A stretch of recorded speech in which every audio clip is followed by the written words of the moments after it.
Good evening, all. How are we doing? Oh, we got a lot of people already chatting it up, huh?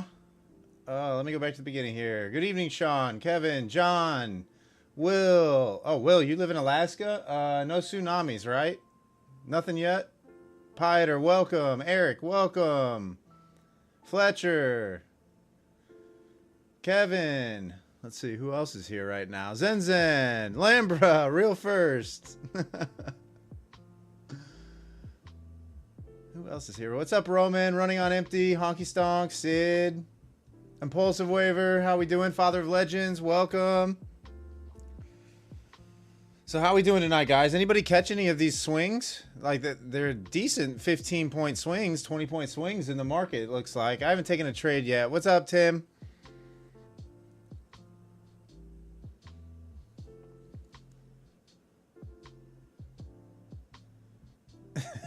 Fletcher, you've established a GFZ already?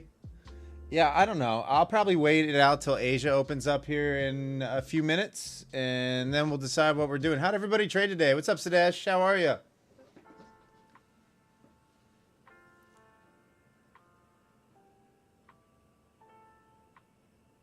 What's up, Felpow? How are you? From another part of the world. Had a green day, Zenzen? Nice. Kevin up 3,600. Yeah, I figured you bought the dip. I'm sure you bought the dip. How much heat did you take on that position, though, is the question.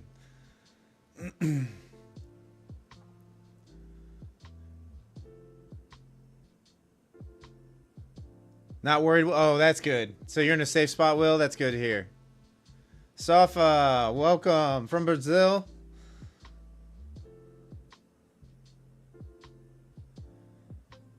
Yeah, Pieter, I took a break even. I was in a long position when that news hit too. Luckily, I put my stop in like a couple minutes prior to that. So I took a break even there. But I caught a nice long. So I finished up the day 1.4K.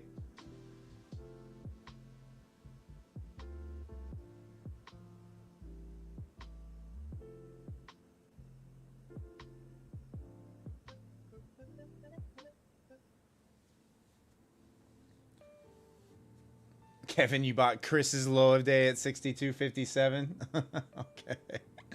Didn't the ES get down to like 62.40-ish? Yeah, 62.40. What did it get down to? So you took some heat then. Unless you bought it on the way back up. Because that got down to 62.41.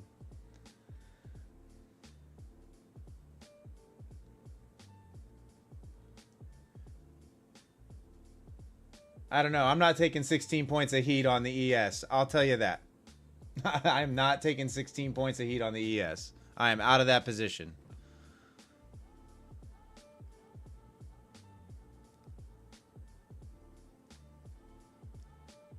Honky Stonk, you got wrecked? Oh no, brother. Sorry to hear that.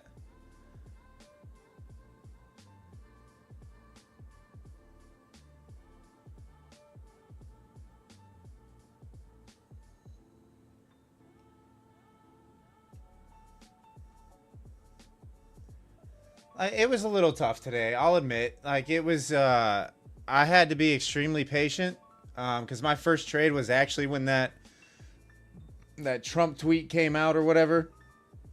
And I got stopped out early, so I waited for the selling to subside, waited for it to reclaim 920, and played the 920 long to 23K. I actually didn't catch the early bounces here off of 23,020. It was pretty much, I waited for it to do this and then reclaim here. This is kind of one of the setups that I was talking about, where you have a break, a retest, and a hold for the long to the next level. So it was a nice setup later in the day.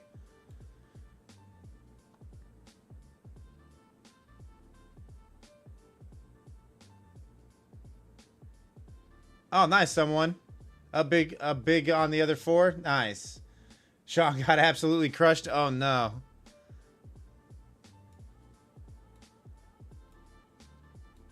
Yeah, it was tough with the news. The volatility came in.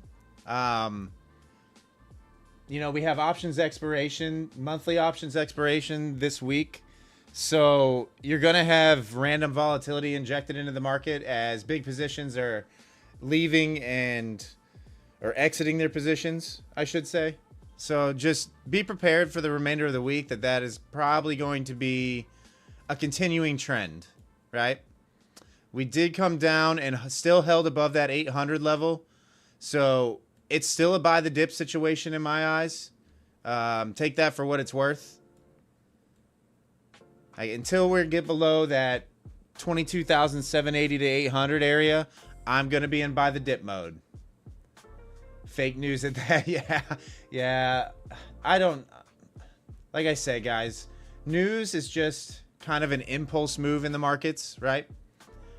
Especially when it comes to like tariff news now.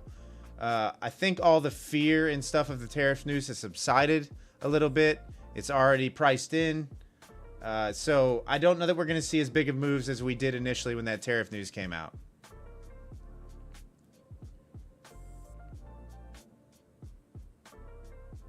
News is how they hide the algos.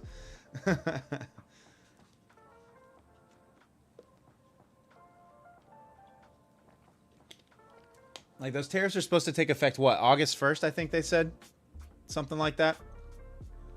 So we'll see if that even holds up. You watch. In the next couple of weeks, they'll probably push it back even further. Who knows?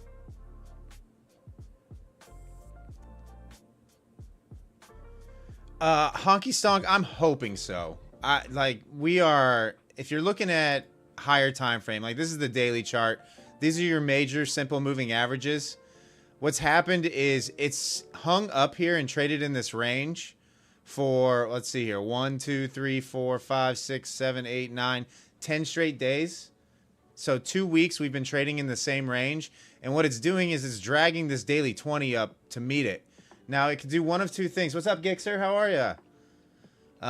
It can do one of two things from here, right? Either it comes back down and meets this daily 20 and puts in another leg up, or it dips below the 20 aggressively, comes back and tries to reclaim it, and we get another leg down back into the daily 50. Those are the two moves that I'm kind of looking to see. But higher time frame wise, that's what I'm looking at.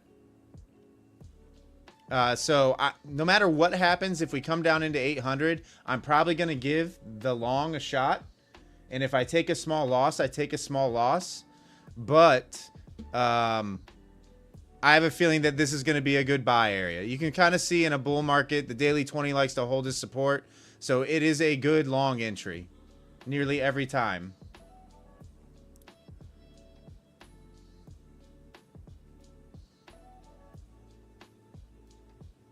Even on the downside, as we've tested the daily 20, that acts as resistance then. So price likes to ride this daily 20. When it gets too far overextended, it likes to pull back into it. But higher time frame wise, this is something that I'm always looking at.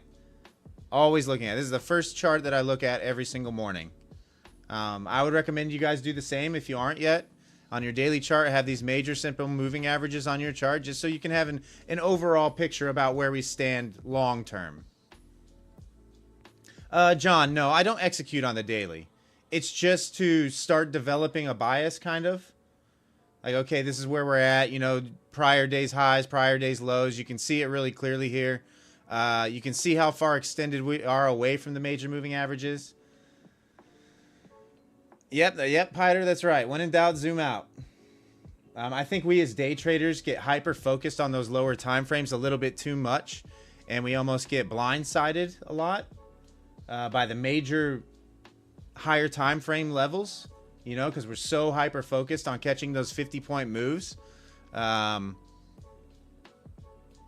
what really moves the market is those higher time frame levels, right? Like that's where the major players are executing. That's where they're getting into their swing positions or adding into their swing positions, or getting out of their swing positions. So it's always a good idea to keep this chart in mind and then work your way down at you know, to find where you want to fine tune and where you want to execute from. Unfortunately for me, my trading plans have been pretty easy over the last couple of weeks because, well, price has been trading at the same area. What's up, Sovereignty? How are you? Wesley Wednesday. Oh boy.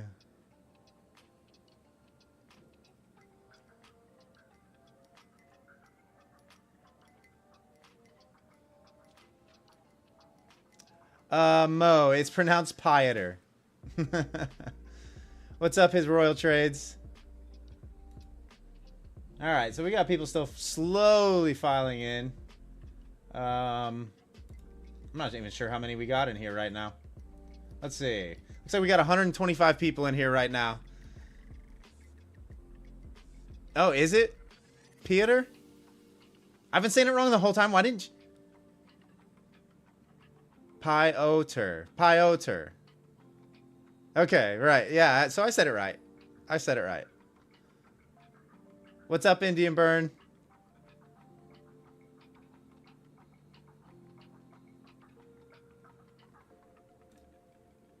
All right, so we got Central Pivot once again down here at 23K. Oh, Rajan, cheers. Cheers. Thanks for tuning in. I appreciate you. Yeah, I'm a little bit different than what you typically see as far as like streaming traders are concerned. What's up, Trading on Tilt? How are you?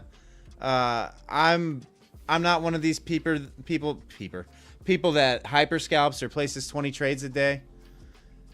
So I take it a little more slowly. I wait for price to come into a level for me to execute.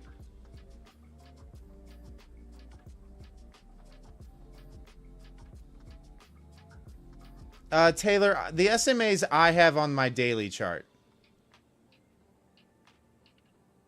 I don't really play moving averages on anything lower than that. I just have them on there so I have a general idea about where we sit in relation to the major moving averages.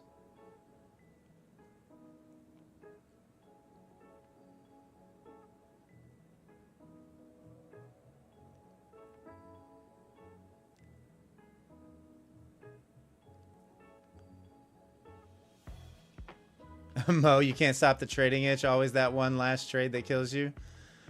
Mo, what I would do, honestly, there are people who are really good and can take, 30 plus trades a day and kill it, right? It's because they have really good risk management in place, and they take really small losses. They don't let any one trade go against them too much. But if you're running into that issue where you take that one last trade and you find yourself giving back a lot of your profits or all of them in some cases, I would limit my trading. I would say, okay, I'm going to give myself 3 trades today. And after 3 trades, no matter what the result is, I'm done. But what that's going to do is one of 2 things. One, it's going to keep you out of the really big loss days or giving back a lot of profits. But 2, it's going to instill that discipline to walk away, right? Like, you have to be able to walk away from the charts. It's imperative.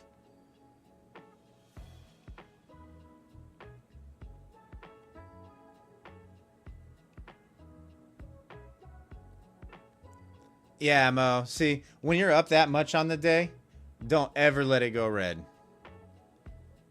Don't ever let it go red. Like, you set a hard bottom line. It's kind of like, if you were at the casino and you hit the big on your first gamble or whatever. You adjust your bottom line so that no matter what, you're walking out of that casino with a profit. You're not losing. No matter what.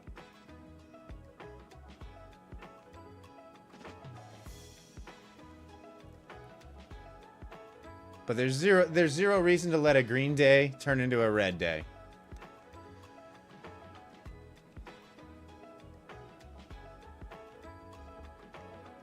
And I know in your minds what's happening because it happened to me. What's up, Palm? Because it's all happened to all of us, right? Like, we've all been in that mentality. Okay, I'm up $1,500. I take a loser of $500. I need to make that $500 back now, right? And that's the worst thing that you could possibly do because now you're chasing. Now you're chasing. And that's when you get yourself into trouble.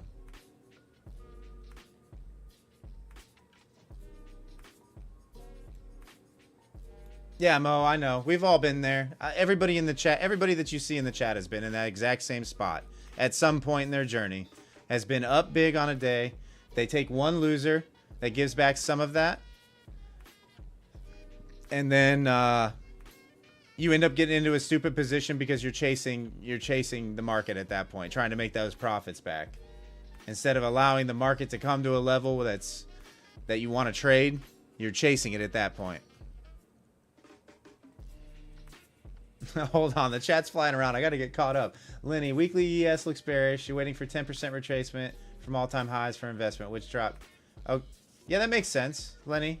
I don't know when that drop is going to happen, right? That's a ways away. Let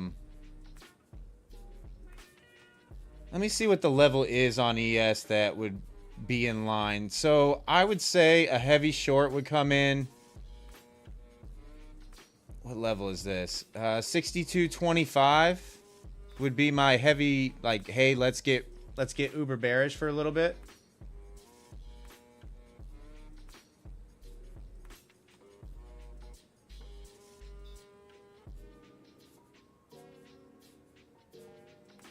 Preneur, why am I always using you as an example? I know, I was talking about every trader, not anyone specifically. I've been there. I've been that person. I've been that person. Oh, what's up, Nims?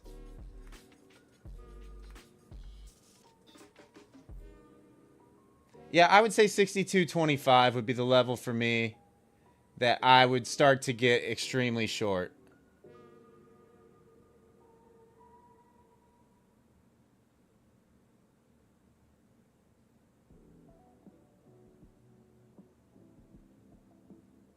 You could probably even front run it at 62.35 and be safe. But I would kind of want to see it holding below that 62.25. I've never been good at picking tops, so I like to pick levels where I see kind of straight up or straight down through and defenses of, and that's the level for me on ES.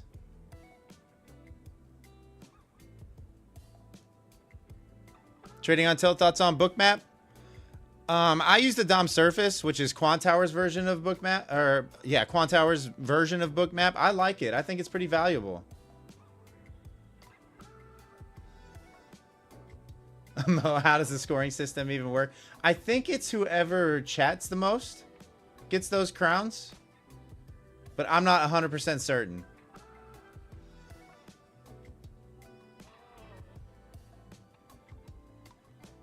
Fletcher took your crown.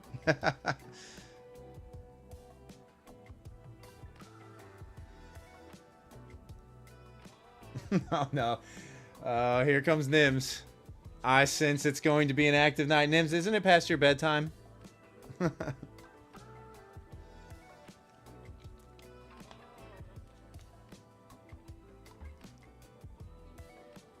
Yeah, Will, is that how it works, Will? I think it's like most people, most chatting. So whoever chats the most gets crowns.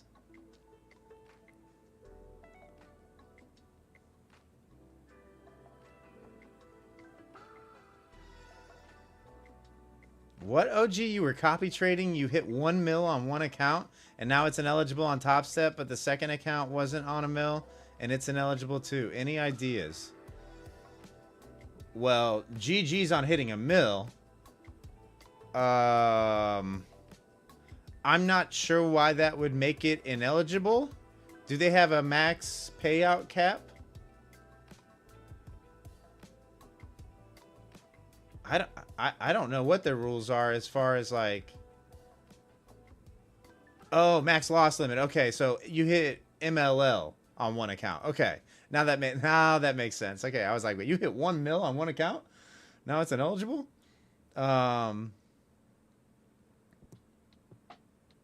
Okay, now that's ineligible on Top Step, but the second account wasn't on MLL, and it's ineligible too. I would reach out to support, OG.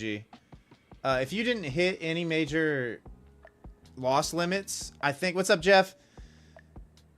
I don't see why they would... They should rectify that. Z, I was like, hey, geez, OG. Just banking over here. Top Step closed some combines today for no reason. I'm good, Z. How are you?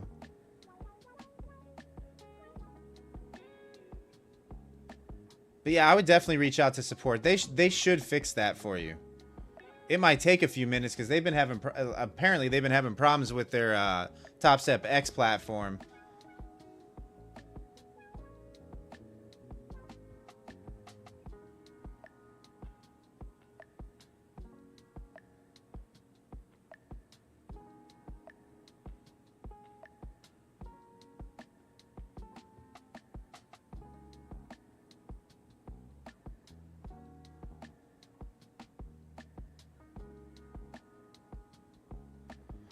Yeah, Roman, I don't know. I don't know. I would reach out to support. Like, if you guys are having issues that you don't think you did something wrong, they could at least clarify if you did do something, if you broke a rule of some kind, or they'll erase that trading day for you. More than likely.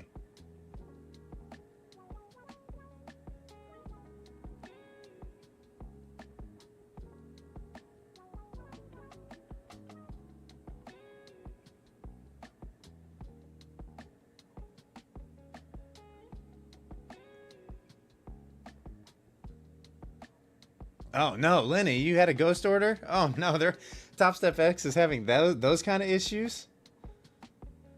What's up, SK?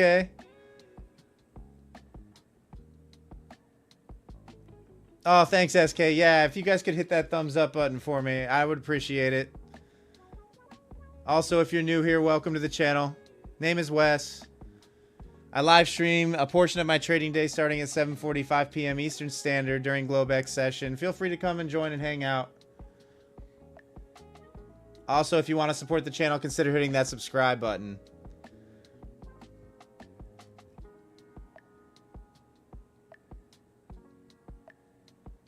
At least you're at the top of some type of list today. Oh, man. What's up, Bruce? How are ya?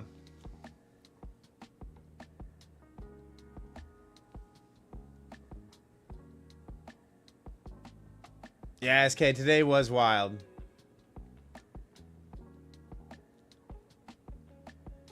TSM earnings at 2. Yeah, Brainwash, I would not be surprised. I would not be surprised at all if we settle down at 23K. I mean, Central Pivot's right there at 23,004. 23K makes a lot of sense. I mean, that's where we kind of, it's the center point of the last 2 weeks. Oh yeah, Will, cheers. That's the one thing that we're not going to do here.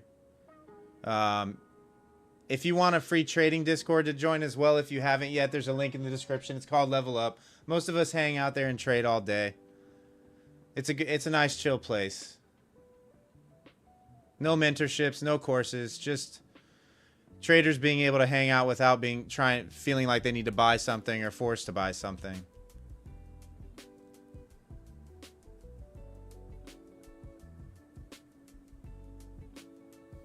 Nims 20K after TSM earnings. SK, there's usually 10 to 15 traders in that voice chat during the trading session, so yeah, they do.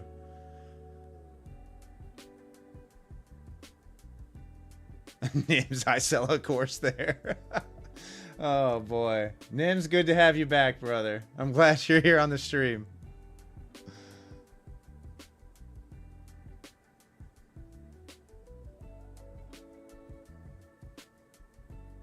Yeah, SK, feel free to join in there. A lot of the traders that you see there in the chat will be in there as well. Hey, thanks, Cap. Yeah, guys, smash that like button. We got 170 people in here right now. I thank you all for tuning in each and every night. The vibes are always high, even if I'm not taking a trade. I have a great time on these streams. A great time.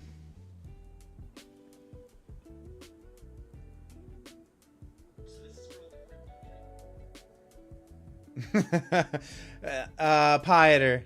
He's our community troll, just to give you a heads up. He's always saying the market's gonna crash. don't take anything Nimkins or Nima Elm says seriously. Yeah, cheers, Will. Yeah, there's lots of good traders in there. There's traders in there that are far better than me.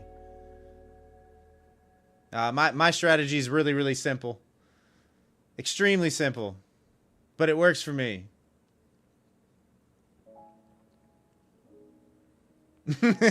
Yeah, Pyder.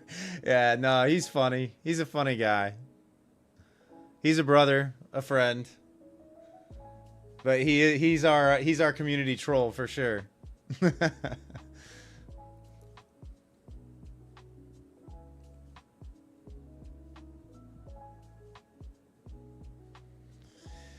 Pyder, I honestly will not be taking a short until price is once again firmly holding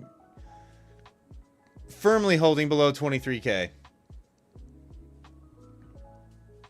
Buyers stepped up again when we were approaching those lows. So until the sellers prove that they can push below that 800 to 780 level, it's really hard to short. Extremely hard to short. Can you put Nims in a timeout since no one? No, Nims is good. Nims is cool. Oh, Mason, you decided to join? I thought you were going to be PC gaming this evening. Oh boy. All right. Central pivot on ES is at 62.80. What is that? 62.84. It's coming into support at 62.90.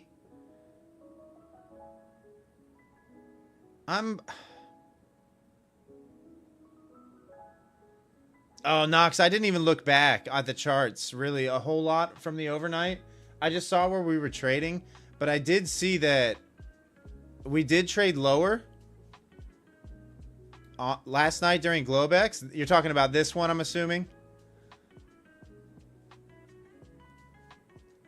But by the time I was awake this morning, we were right back at 23K. You were swearing at that wick? Yeah. I'm telling you, buyers do not want to give up that 800 to 780 area. They just don't. They don't want to give it up.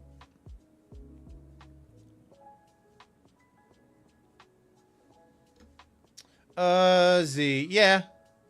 Yeah, there could be. Like, it could look something like this, right? It could definitely look something like this.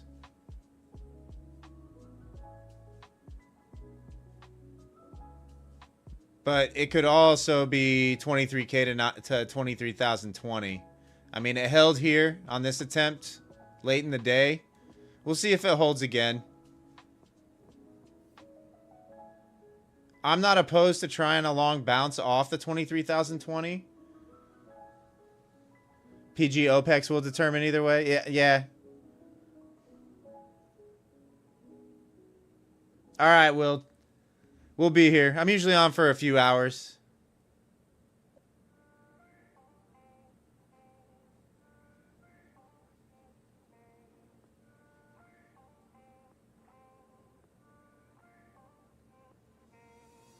Z, when I draw these levels, how do I pick them? I'm going to create a long form piece of content on that rather than explaining it in a live stream so that you guys have something to reference and can go back to. I'll pick something other than the Nasdaq because I have Nasdaq levels all over the place. But I'll pull up a naked chart and I will level up a naked chart. In fact, you know what I'll do on the long form? I'll draw them up on gold. Since we have so many gold traders, I'll draw them up on gold, and then there will be a link that you guys will be able to hit or a video on my channel to reference. It's really not that difficult. You know, you're looking for a lot of wicks from both the top and bottom sides to meet, where it's acting as resistance at certain points and where it's bouncing at certain points and holding as support from the higher time frames. And then I kind of fine tune them as I work my way down the time frames. So like my 15 minute, my 30 minute, that's kind of where I do my final tweaking. And then I execute on a 5 minute generally.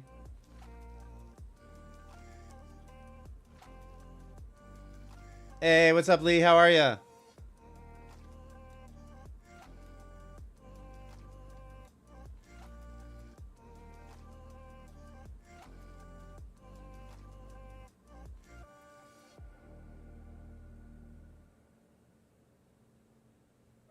I have a top hat like a magician, and I do a live draw of the levels on the Discord. No.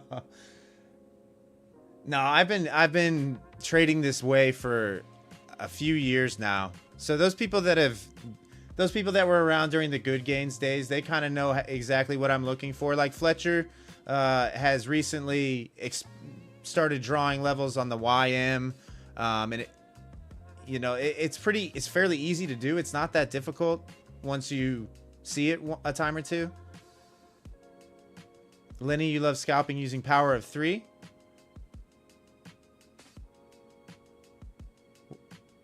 I don't know what power of 3. I've never heard that term.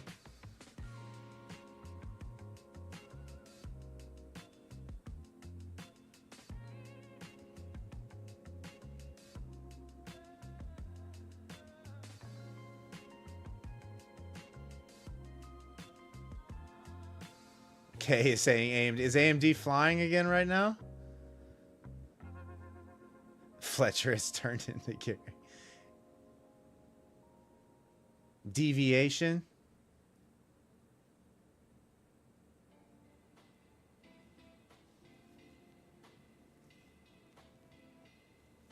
You see a lot of people chart using line pricing.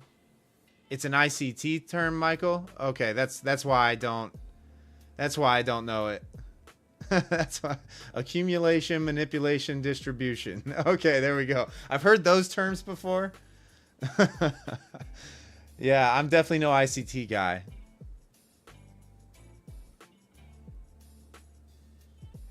Okay.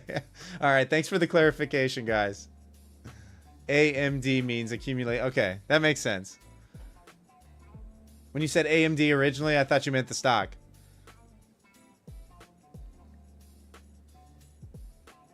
Yeah, that's what I thought you meant. Yeah, just more repackaged trading terms brought to you by ICT. Yeah. Yeah, I mean, that, like I've said it before, like his setups, right? Like if that's what you recognize and you're making money and you're profitable using those kind of setups and those strategies, by all means, use it. I'm not going to tell you you're wrong. But yeah, he's a brilliant marketer. The guy is a brilliant marketer. Absolutely brilliant.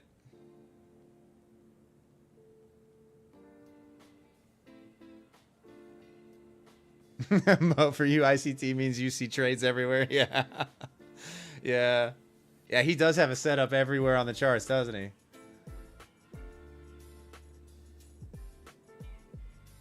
Oh, no, Investors. Gold went 400 against you and you blew everything. Oh, I'm sorry. Frere, what is my edge?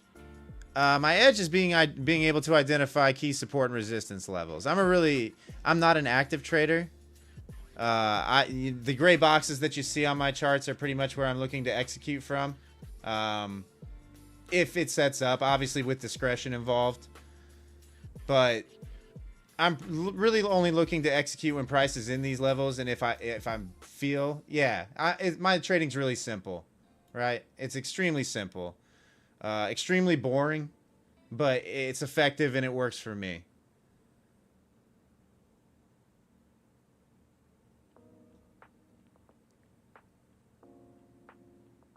Kevin, why no set orders? What do you mean? Why not? You mean like why don't I have a limit order on anywhere?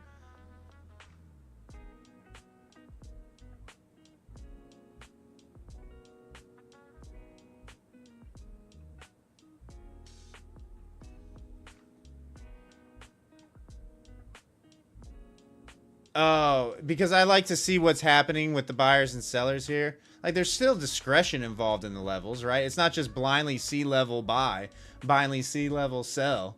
There's still discretion that you have to take into account. There's no guarantee that this level is going to hold. Right? We got psych level 23K here.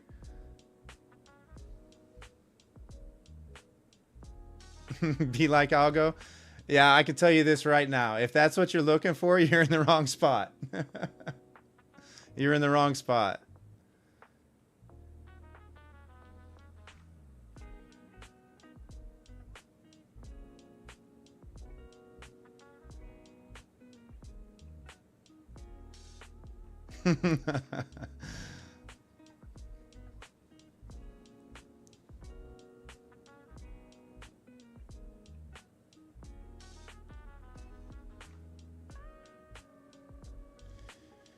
Yeah, PG. A lot of it is the market orders.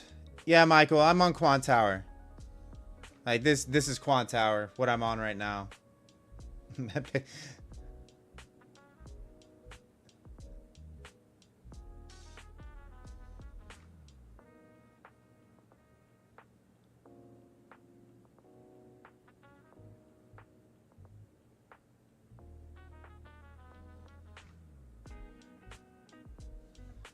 I mean, look, guys, globex isn't that active. What's up, John? How are you?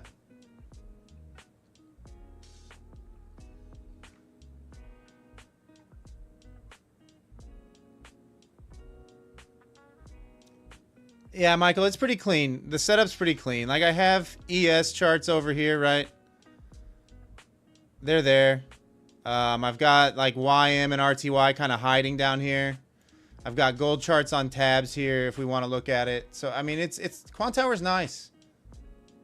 It's got a nice layout. It's easy to use.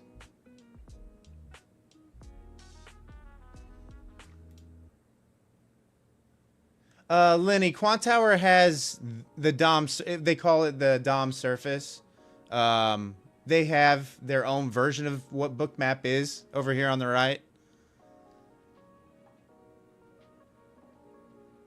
Fletcher, why? We're talking about picklebacks? Alfred, as far as streaming during globex and not RTH, we tried streaming during RTH in the beginning of the channel. Like I've been streaming for almost a year now. But we weren't, you're fighting the big boy influencers at that time.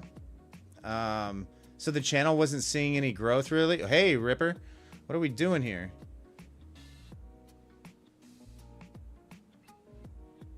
Oh, trading? I do trade during RTH.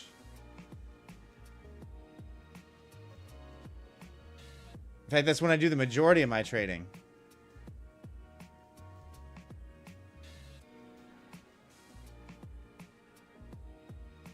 Yeah, Lenny, there is cumulative delta. If I go to time statistics and I put cumulative delta on here and I enable this bottom toolbar and then I zoom in on these candles, you can kind of see where everything's at. So here's your delta. For some reason, cumulative volume delta isn't printing right now, but it's there.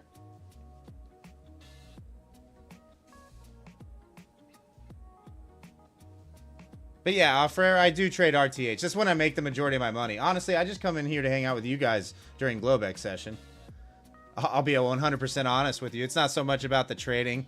We'll talk trading and I trade ideas and, you know, strategies, but it's more just a hangout. Trading can be lonely when you're sitting in your room by yourself. And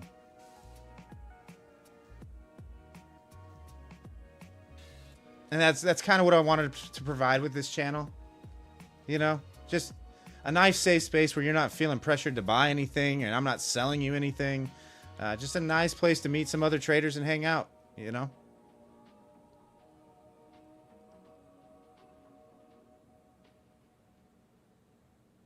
Copter. Oh, Alfred, yeah, you're in the UK. We got a lot of people from the UK that are members of the Discord community for sure.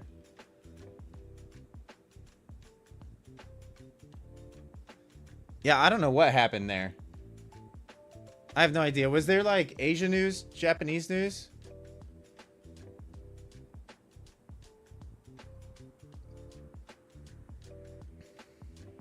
Off to the moon now, Piter says.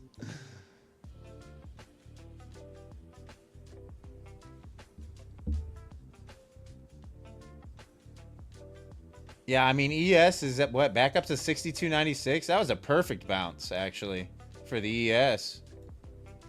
NQ kind of front ran it, but that was a perfect bounce.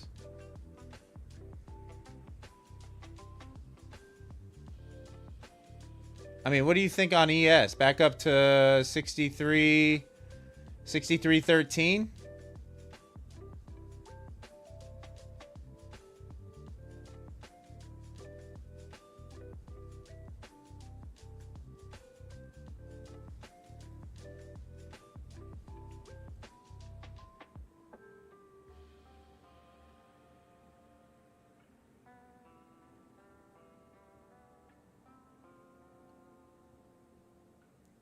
Oh, Dan, Fed Williams comments. Okay, so we have some Fed talk tonight too to deal with. You just want less volatility, Alfred. You're gonna deal with this. The higher we go, the higher we go, the higher, you know, the bigger price goes, the more volatility there's going to be in the market, unfortunately, and especially with Trump in office. You just never know when the tweets are gonna drop. Hey, what's up, last gig? Thanks. Enjoy your evening. Jeff, you're saying 6308. Recent swing high top is what you're saying.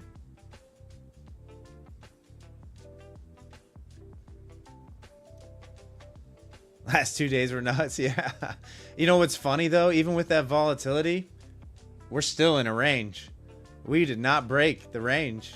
Other than the Nvidia news that pushed all-time highs. The chart doesn't tell you when it wants to pump or dump. I mean, the buy up where it pumped from on ES made a lot of sense. The NQ, I would have wanted it a 4 points lower. I would have wanted it down here. It kind of front ran it though.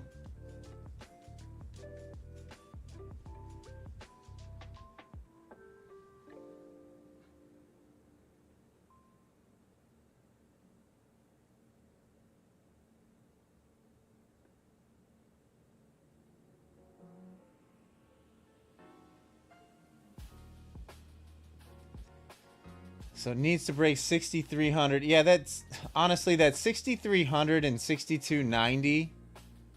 That could be the range for tonight, I think, on ES. I don't know if we're getting all the way up to those swing highs. Don't get me wrong, we could.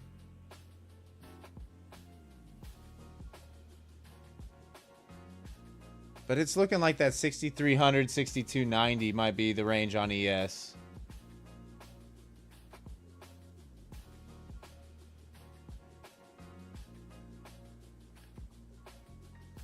Donnie, how often do I remap the SR levels? So I only do it when we're like based on recent price action, and it's not a whole lot of movement. But like you can see, I have them all up and down my charts from prior traded price, right? Like they're everywhere, and I just leave them on. And when price drops back down there, chances are those levels are going to get traded roughly the same way that they were before. You know, unless there's a major news event, price generally isn't just going to blast through those areas. There's going to be some sort of reaction.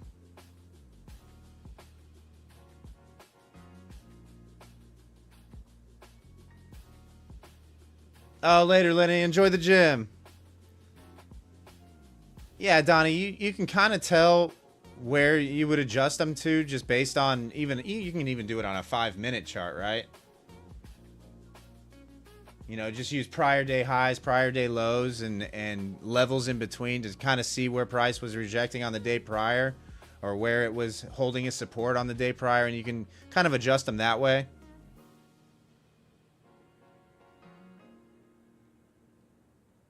But they don't move a whole lot. The only time it gets a little sketchy, like I said, is when we're trading all-time highs because you just don't know where the top is.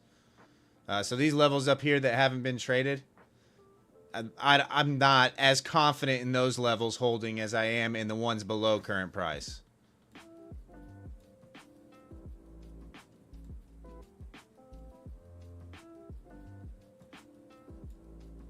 You know, that's where having guys that know a lot about options chains and stuff like that, that's where those guys come in handy.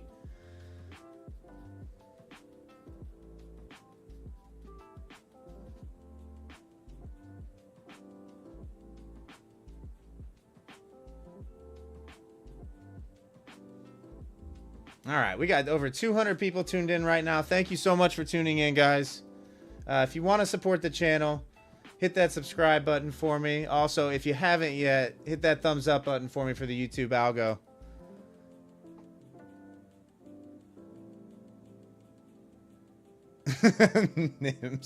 Nims, quit being an antagonist.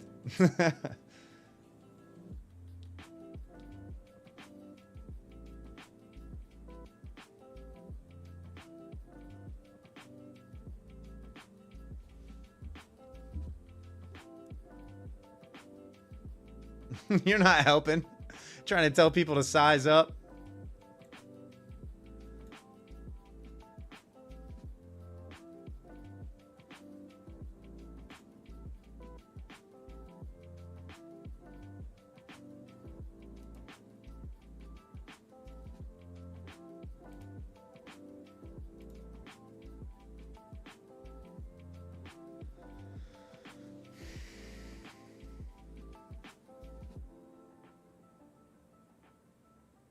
Man, honestly, the globex sessions were so good when I started doing the globex sessions. And the last few weeks, they've just kind of died on us, huh?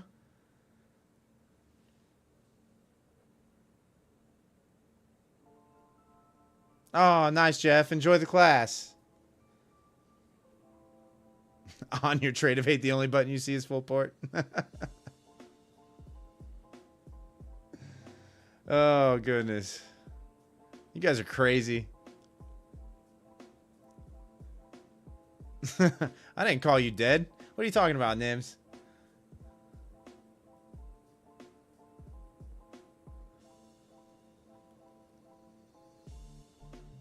Oh, Roman, that's the wrong person to ask. Roman, you don't want to ask Nims if it's long or short. There's only one answer for him.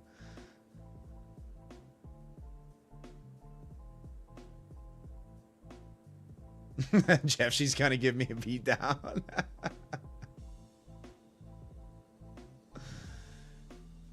Oh my goodness. You know what we should do? You know what I am gonna do actually, guys, during these globex sessions? Here's what I want to do. I'm gonna start an eval with one of these props, and then I'm gonna do a chat trades. I realize there's a delay on the stream, but I think it could be fun for a night. I have to do one that's 1 day to pass, and we'll throw some size on, and I'll let you guys pick the trades. Yeah, poll trades is right.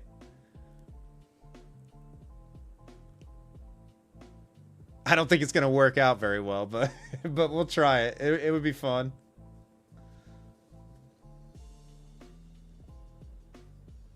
And then what we do is if it gets funded, right? We do another trade we do another trading session, another stream with it. And if we make money, we'll invest it back into like giveaway accounts. We'll put it right back into the chat.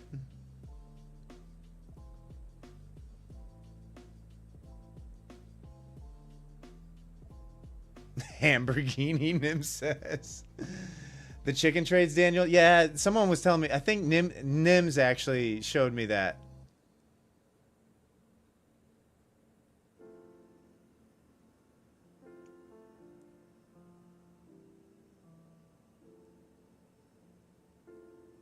Yeah, Roman.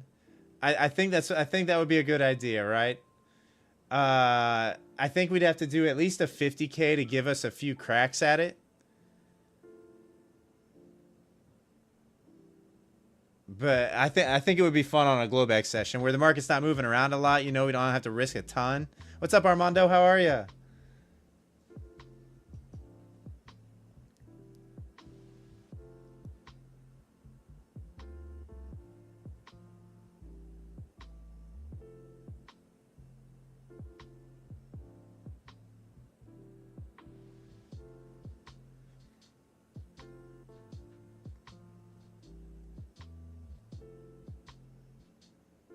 A hundred. Oh, you want me to do 100K? So I can put on size, Trader Matt? Armando, it was good. I took 2 trades. One got stopped out by Trump news. And the other one... The other trade, it was 920 to 23K, so 80 points.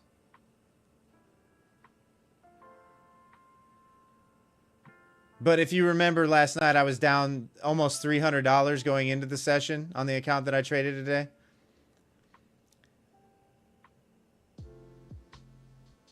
Sam, they might even give me the account for free if I tell them I'm a trader.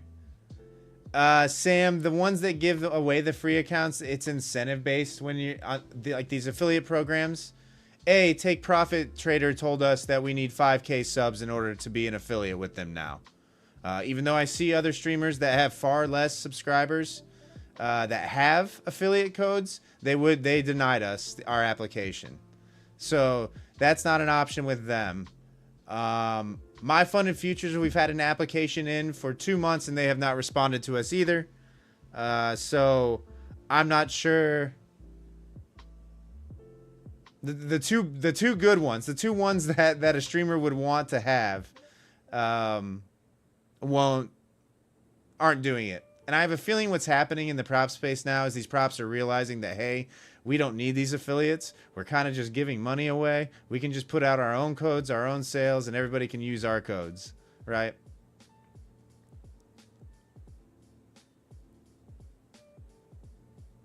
Oh, Armando, bad day for you. Need to start all over. It sounds like a lot of the chat had a struggle today. What's up, Slylu? How are you? Oh, cheers. You like the music? Yeah. We kind of go lo-fi.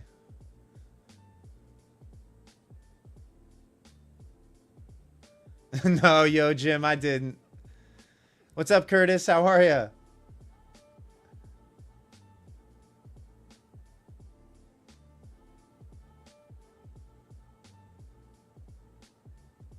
But yeah, we did get denied an affiliate code from Take Profit Trader. And what's up, Chase?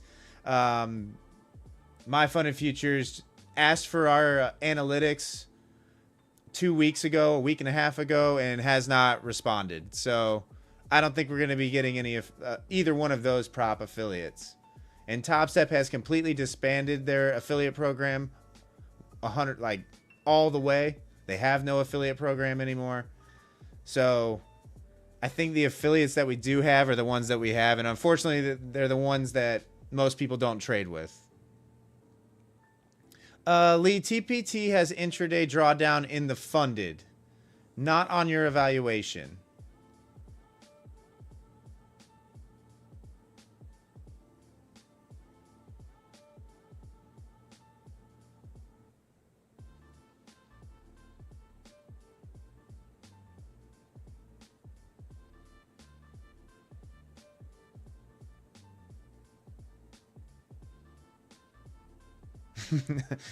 On the road to 100K subs. No, they probably, honestly, yo, Jim, they probably looked at my channel, saw 2,000 subs, and didn't look at anything else.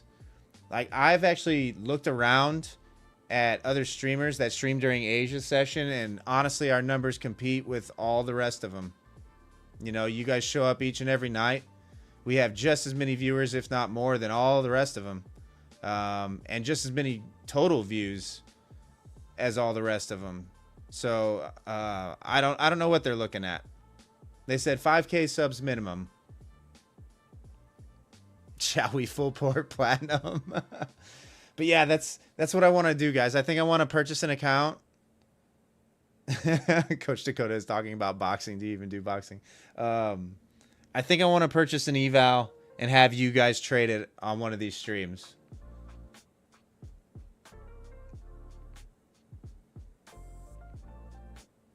OG, what we doing? Buy or sell? Nothing. We do nothing and wait for something. Armando, you're having an issues. Yeah, that sounds like a sizing thing. You just need to size down, I think. I think you need to go to micros. Because I'm not selling the lifestyle hard enough, Lee. Yeah. I mean, honestly, I'm probably not what the kind of trader that they're looking for. You know, they want people blowing a lot of accounts. They want people trading a lot. So I get it. It is what it is. Nothing I can do about it. Except for keep streaming and hopefully the channel keeps growing, and then one day they come at me and they're calling out to me and I'm not filling out an application or anything, you know.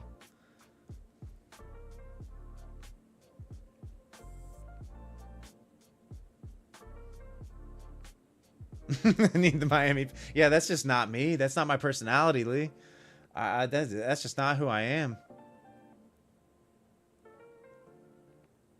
Let me call Papa Trump. They will sort this out.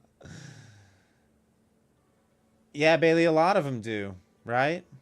Like I think even Pine Tree, for instance, I don't think he has many more subs than this channel does, and he's got affiliates. BDH. Yeah, it's okay. It is what it is. Like I said, it's not about that anyway on my channel. It's just not. I just would like to be able to give you guys discounts, you know? That's all. It'd be nice to be able to do the giveaways, you know? But that's not where we stand, apparently. Apparently, we're not big enough.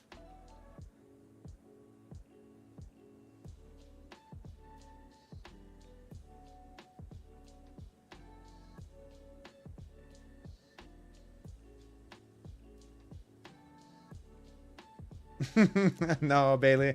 I make my money trading. Like, I'm fine. All the money from the YouTube channel goes to my editor Mason anyway. Like, I don't see any of that money currently. At a certain point, obviously, that dynamic will change, but for the meantime, it all goes to him. He puts in a lot of hard work on this channel, and I'd like to make it so that he doesn't have to look for a job when he gets done with school.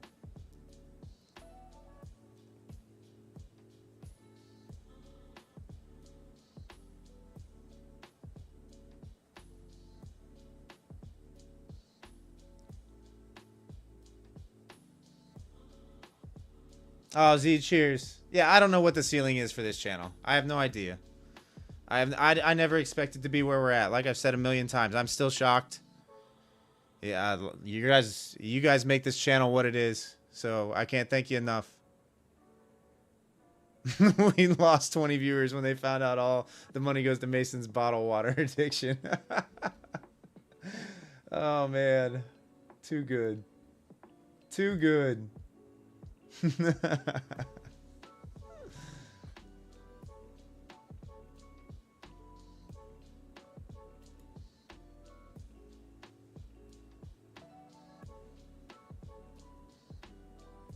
Oh, Pieter. Yeah, I know. I know. It's a shame that's what successful streaming looks like, right? Like, it really stinks because the chat is the reason. His chat and his followers are the reason why he is where he is. Without a doubt. All of them, for the most part. You know, it really stinks that you can't ask simple questions without either being made feel like an idiot or completely ignored.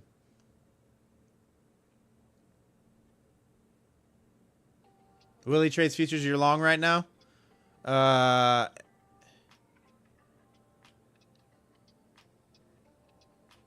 We'll see. It could be a good long.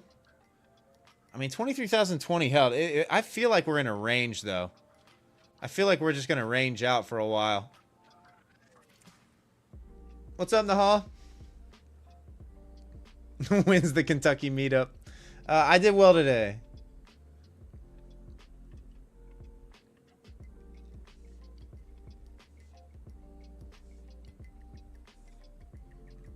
Yeah, Pieter. It's because of the ad revenue. It's all about the eyeballs for YouTube, right? It's a business.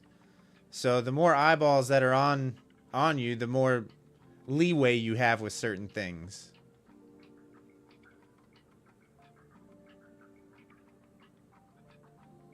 So, yeah, just more eyeballs.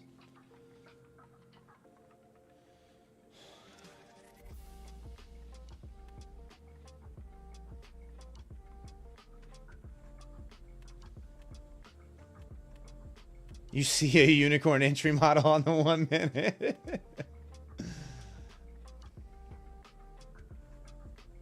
Yeah, Pieter. It's because he's generating them money as well. Like, advertisers are paying to have their ads on his videos. You know, he's generating them money. You keep generating them money, they give you a little more leash.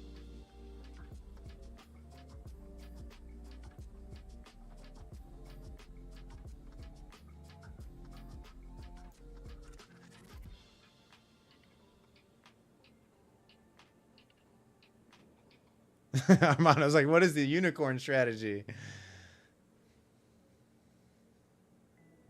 Don't enter before you eat your turtle soup.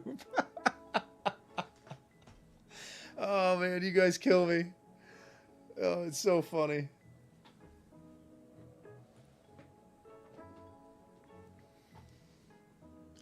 Hey, Sam Lynn, what's up?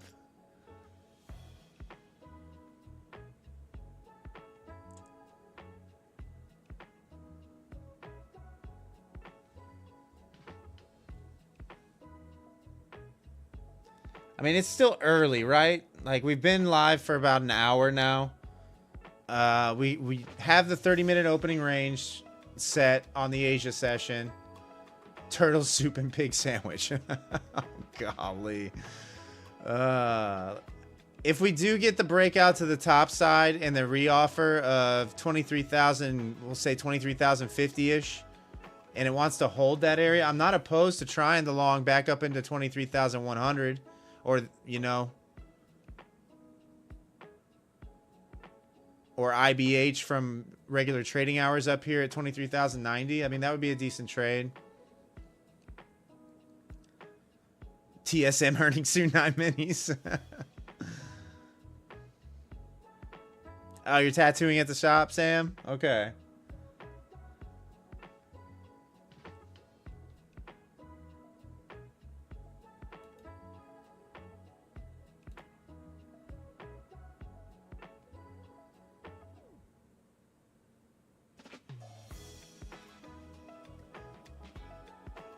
Place an order in 8 minutes, Nim says. Is that when it is? So it's at 9 o'clock. So in 8 minutes, we got TSM earnings? Okay. All right.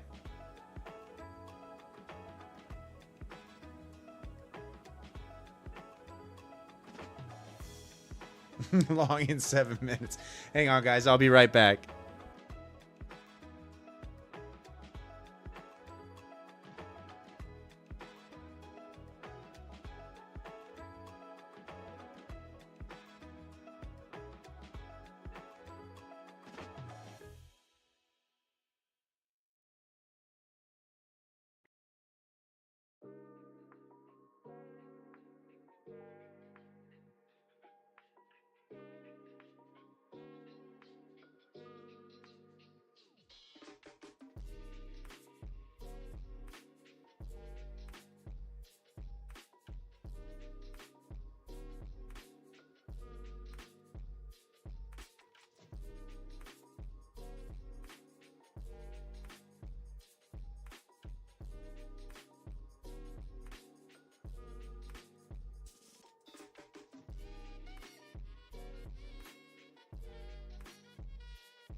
Enter when on top of the unicorn.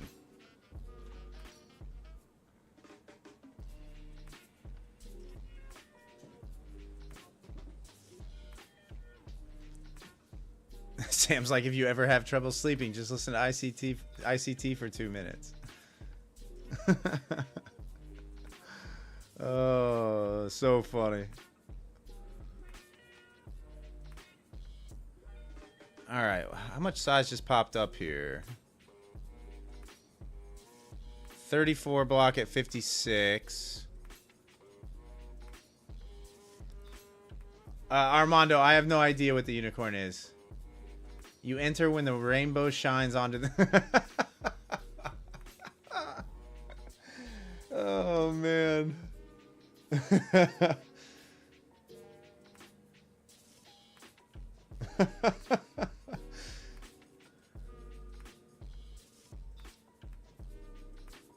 That's too good. That's too good.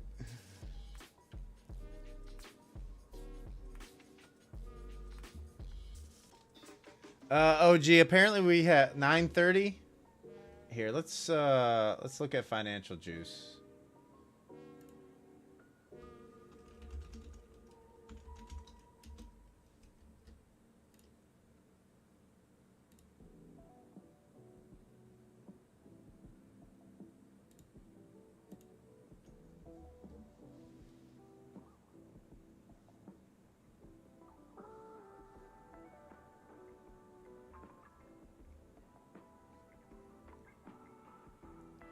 All right, so it looks like we have Australia unemployment at 9:30, and really that's it. I mean, that's it. We have TSM earnings. TSM earnings here in like 5 minutes. It looks like maybe. Oh no, that's not till 2 a.m. my time. So that's still hours away. Well, we won't be around for that. I can tell you that.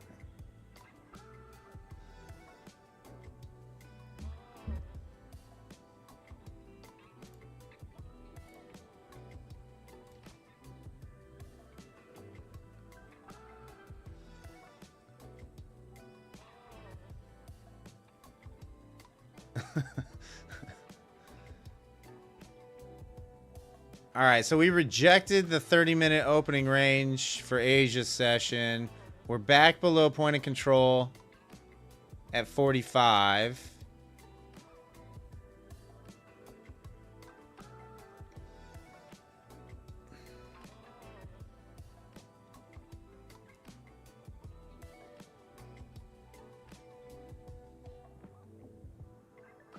Kevin, love a double top.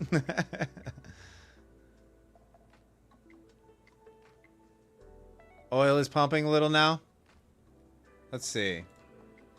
Oil is definitely moving up.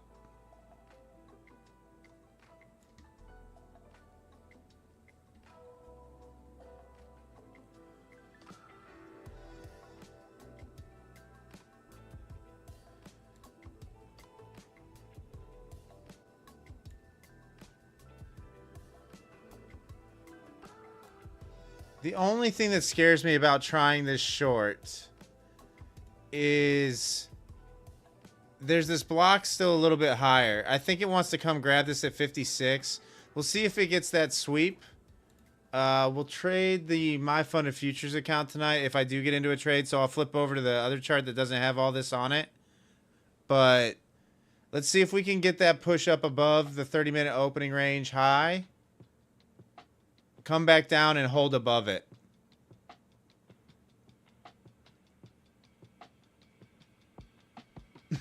Never short against the leprechaun riding the unicorn pattern.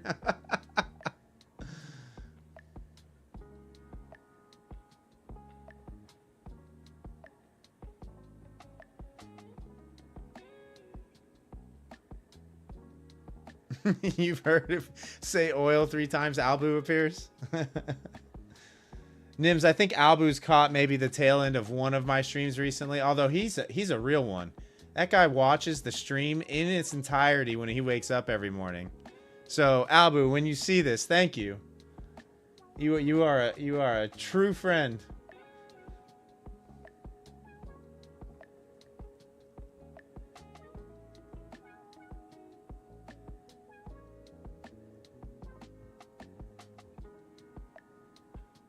Fletcher, you can tell by the comments that he leaves on every video, because he leaves very specific comments that you know he's paid attention to the entire chat. It's very specific. Like if you go back and look at the comments from some of the old live streams, he's commented on almost every live stream, and it's a very specific point in the live stream that he chooses to talk about in those comments. That's how I know.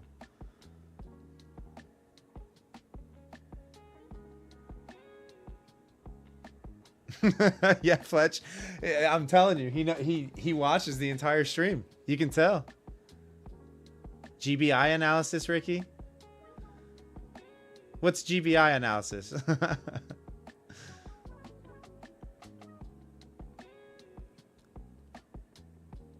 FBI. Yeah, he's a real one. He watches every single live stream after he wakes up. I think he watches it while he's doing his pre-market mathematics to find his levels for the day from the options chains.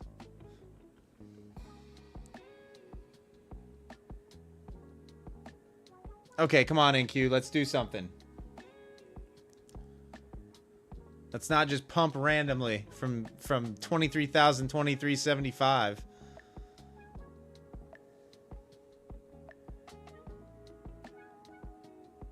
All right. Is that a partial fill there at 56? Looks like it got it. Okay. Poke it with a stick. Long from 48, Brain? Okay. I'm with you on the long side at this point. We just need to see if price can hold above this 53 area. Well, really 50.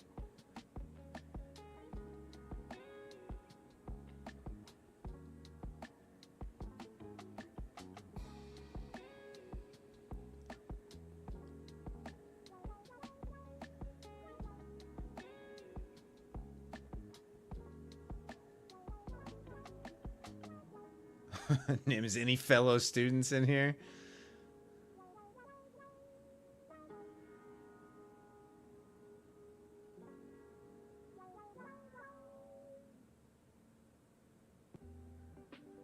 Yeah, Brain, TSM news is not till 2 o'clock a.m. my time.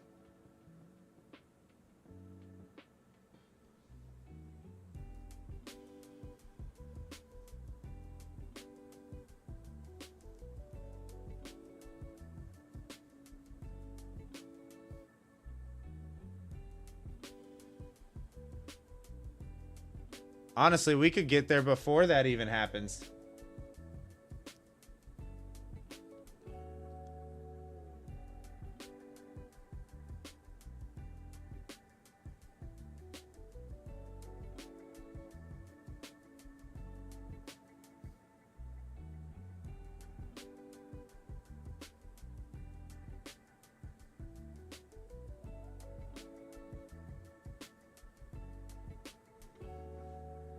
All right. Yeah, Kevin, I'm leaning alongside as well. I just want to see a little bit of a pullback first. I would like it to test 23,050 one more time. Maybe even point of control, and then I'm probably going to try a long. It'll be tight risk. Prior swing lows here will be my stop.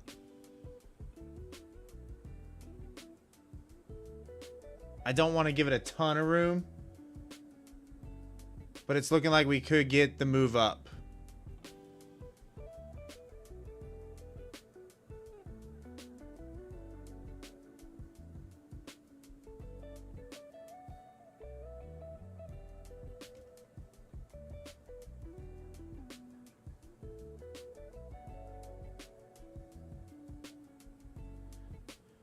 Oh, yeah, Brain. I mean, obviously, 800 long would be preferable.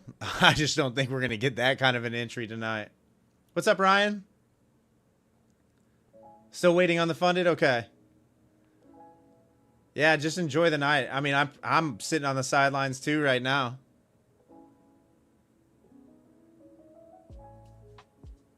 The chat's all long currently. Yeah, GG's in the chat for Ryan on passing his evaluation and getting the funded account.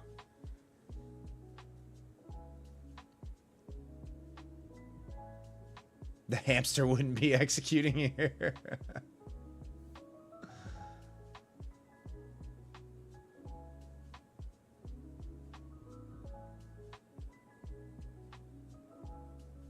Oh, Jeff, only $100 away from funding Apex 50K? Nice.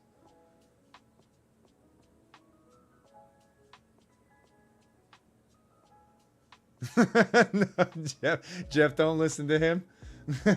Don't you dare listen to him. Sarouge, you're long as well? Okay.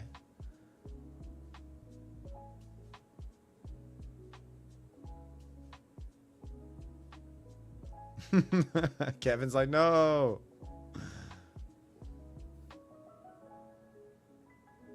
Jeff, 1 ES? Okay.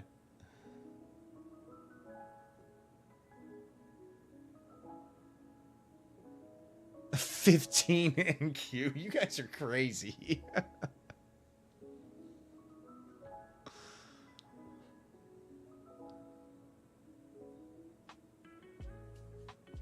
Oh, this is brutal. You had one good move. One good move. And unfortunately, it front ran that level.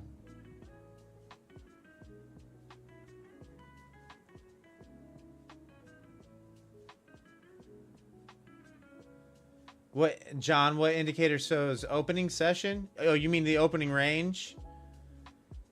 So it depends on what. Hey, thanks for the sub, Camille. Appreciate you. What's up, Stefan? Opening range indicator. It should be on every trading platform. On Quant Tower, it's called the opening range. So it is this. One of these is the regular trading hours 15-minute opening range, and the other one I have set to the 30-minute opening range on Asia session.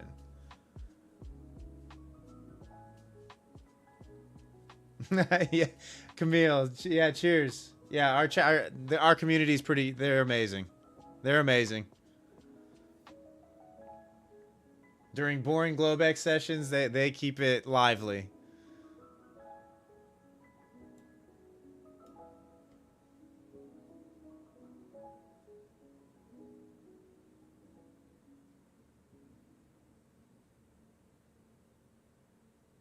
What's up, Kevin?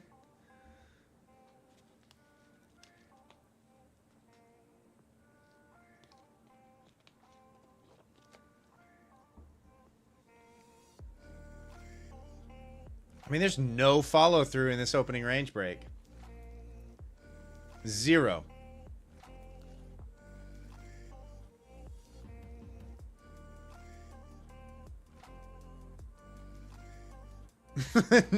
Nims. Nims, knock it off. Fletcher's like 1 minute bull flag.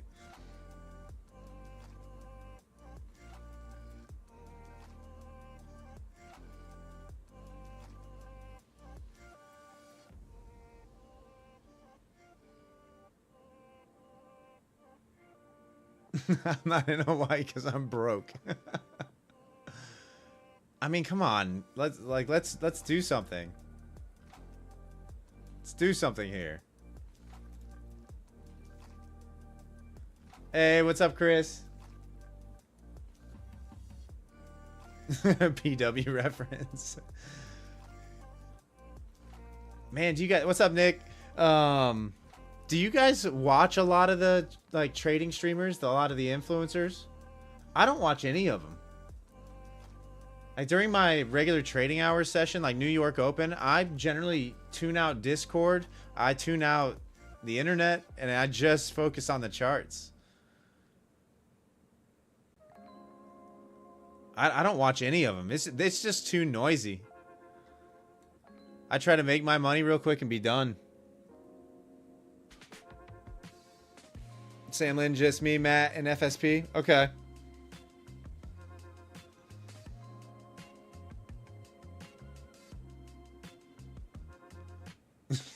Dims, you watch GeoGuessr? Okay. Yeah, I don't watch any of them. FT71. I've never heard of that one, Karam.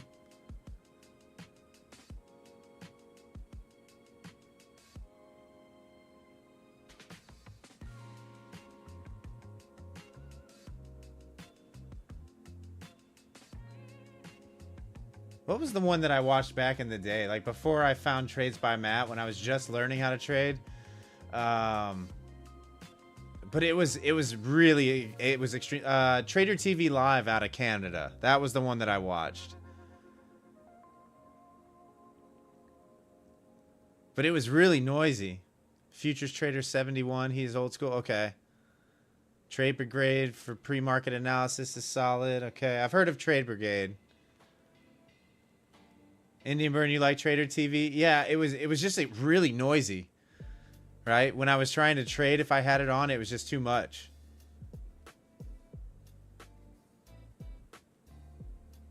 You have to smell it to get the direction. Oh, God. Oh, man.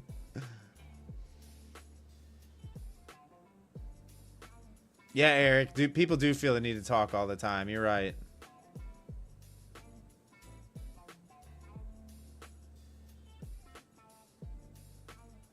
How you make your money quick if you say yesterday you are going from support to resistance in the 4-hour time frame? Armando, it's not a matter of the money can still be made quick. It's a matter of being patient to wait for it. Right? Those higher time frame levels generally play out intraday as well, but you have to wait for price to come to you. Trading is more about waiting around than it is actually being in a trade.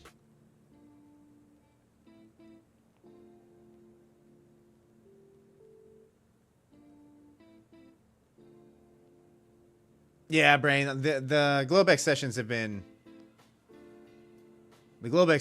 brutal lately.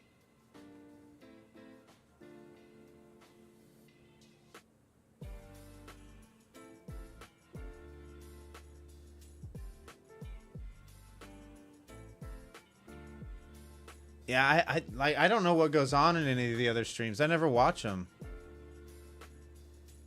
All right, Piter. What's up, Dr. Zay? Leah, I'd use like a 50% rule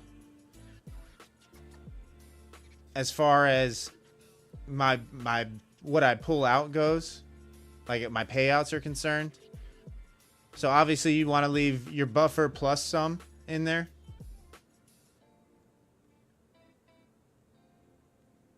And that generally allows you to take your payouts along the way too.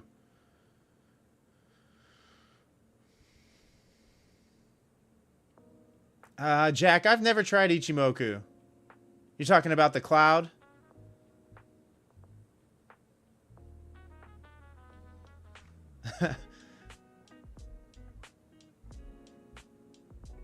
Wow, do we have two Armandos in here? Yeah, we do have two Armandos in here. We got an Armando Lopez and an Armando Montero.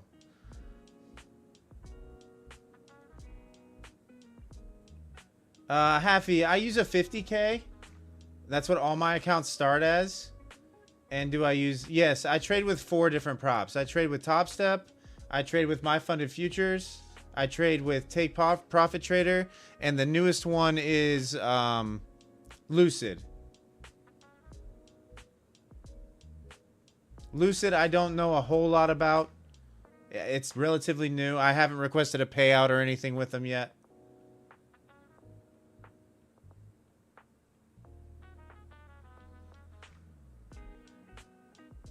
Z, you need a large trade with 0 drawdown?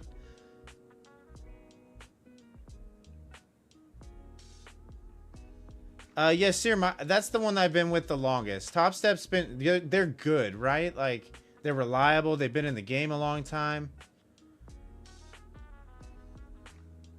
So, like, I don't have anything really negative to say about them. As far as I'm concerned. But... they're making a lot of changes.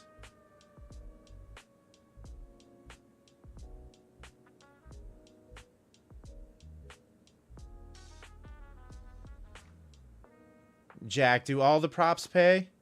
Some try to not. Do they all pay? Yes.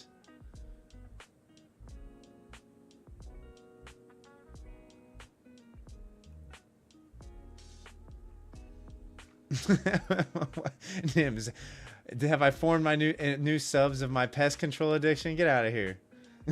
Get out of here.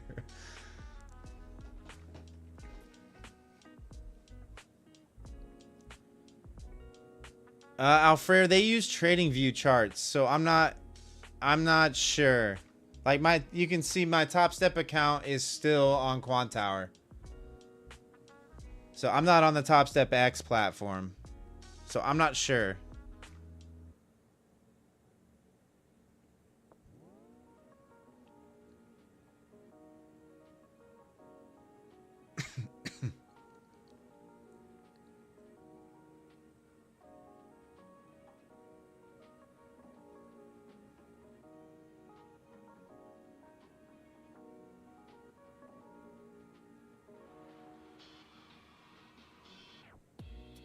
PG was like, I got tired of waiting for X to improve for over a year. Yeah, it's kind of a shame that they're forcing all their traders to own that. Like, that's the only available platform. It seems really crazy that's where they're at right now. I think they're doing it for a couple reasons. One, to cut out the middleman completely, right? Two, they can now track data across all Project X platforms, so they can share your trade information with other props as well to make sure you're not hedging and trying to game the system. But three, I feel like they're getting ready to make the change to out of the prop firm space and going to full futures broker. You know, aka the interactive brokers of futures.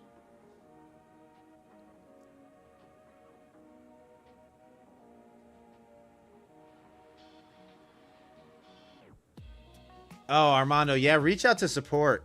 They should fix that.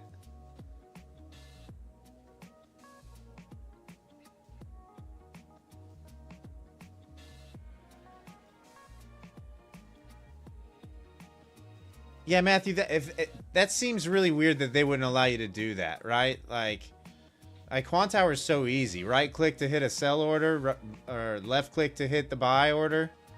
You know, and then you can place your back. Whoop. Let's do this. Let's go. Like, it's so easy. I don't understand why this is so hard for some. You know, you place your stop. You place your take profit. If it'll let me place my take profit. But you can see how easy it is to place brackets on Quantower. So I don't understand why it's so difficult on TradingView.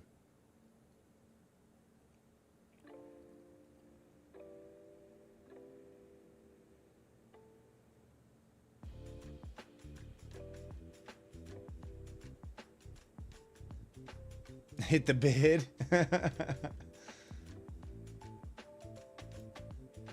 Yeah, I do know TradingView is not the greatest for executions. Like, it's great for charting, right?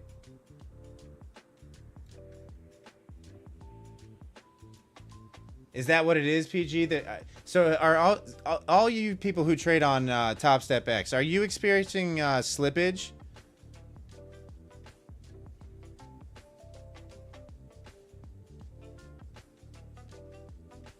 Sam, because your face tattoos didn't match your ID? Oh, that's ridiculous.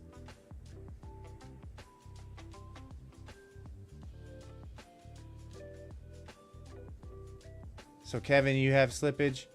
Eric, you don't have slippage? Right? Like, when you market into a position, sometimes you're going to catch a little bit of slippage anyway, for the most part, especially if it's volatile. You know, but it shouldn't be anything crazy. It shouldn't be anything more than like a point or two at most. John, do I mind explaining the two charts to the right of the screen? You mean this over here? This is the DOM surface on Quantower. It's kind of my trading platform's version of Bookmap, so to speak. So this is the DOM in visual representation. Hey, what's good, Megamind?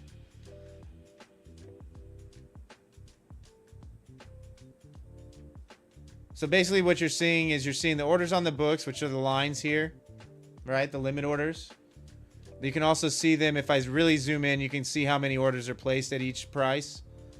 And then what you're seeing in these bubbles are the aggressive buyers and sellers in the market as they come into the market.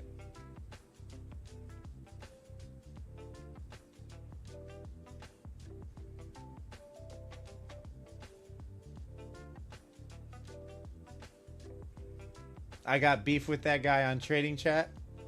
Oh, are you talking about Nimkins? Yeah. No, Nimkins and Nima and I don't have beef. At all. What's up, Squanto? Today was good. Yeah, Sam. Quantower has heat map. No, Nimkins and I we've known each other for a few years. He's a good friend. He's a brother. He gets a pass on the trolling.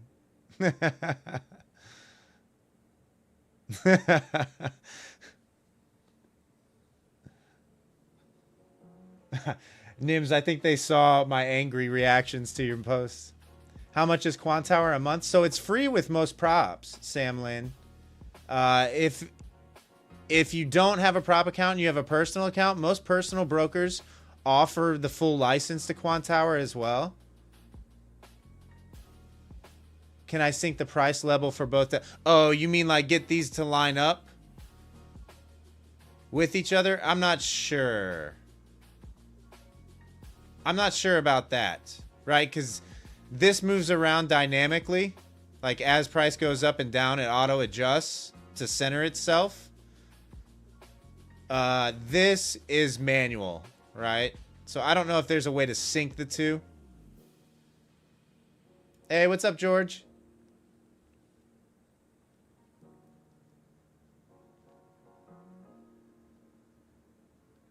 Sam Lin, no, it's application based only. It's not web based. There's no mobile app for it either. So if you're wanting to trade on mobile through this, unfortunately, you have to use the janky Rhythmic Pro mobile app.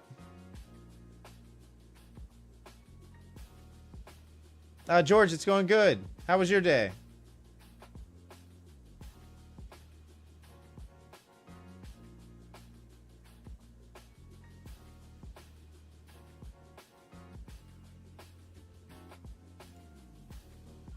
Oh, this is brutal, guys. I mean, what is this? 5, 10, 15, 20, 25, 30 minutes of battling this Asia 30-minute opening way. Or you could do that, John, too. Or you could do that, too. I mean, it is there. It's there every stream. Let's see where the majority of interest is. Interest is still higher on the Nas, guys. I mean, we do have a little bit down here just below 23K at 980. So price could roll over here and come back and try to grab some of these orders before we make the move up. Look at interest at 20K, he says. I don't even know if I can see that far back. I mean, that's a lot of levels away, Nims. A lot of levels down there. I suppose if I went to like 10,000 levels on the DOM, I could see it.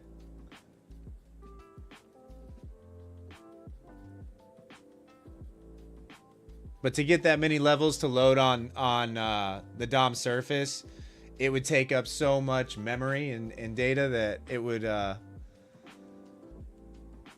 Oh, Brain, yeah, you're right. I didn't even think about that. I haven't looked at ES since we were talking about it. Yeah, 6,300 psych level, you're right. But it is definitely pinned. And it might stay here for a couple hours. I mean, I'm not really seeing a whole lot of action here at all. Volume has completely died off.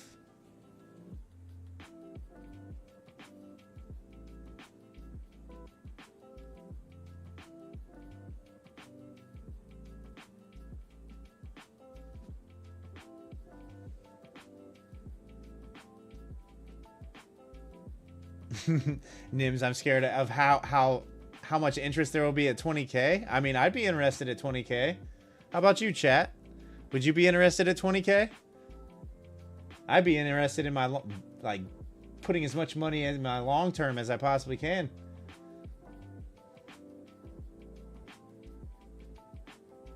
Fiance versus Wes.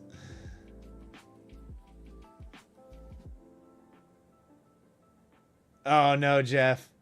Enjoy. Enjoy.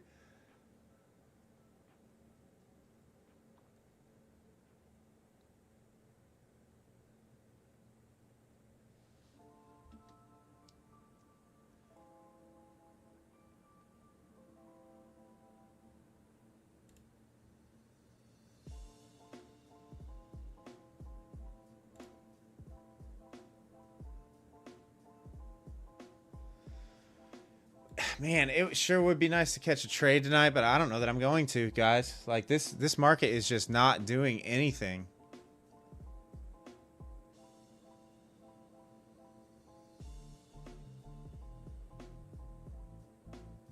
George, you think we're going to see 20K at some point?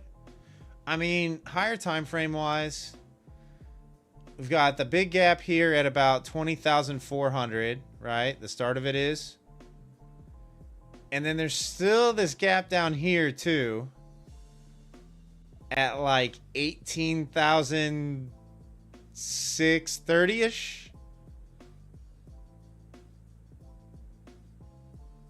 18,600, we'll say.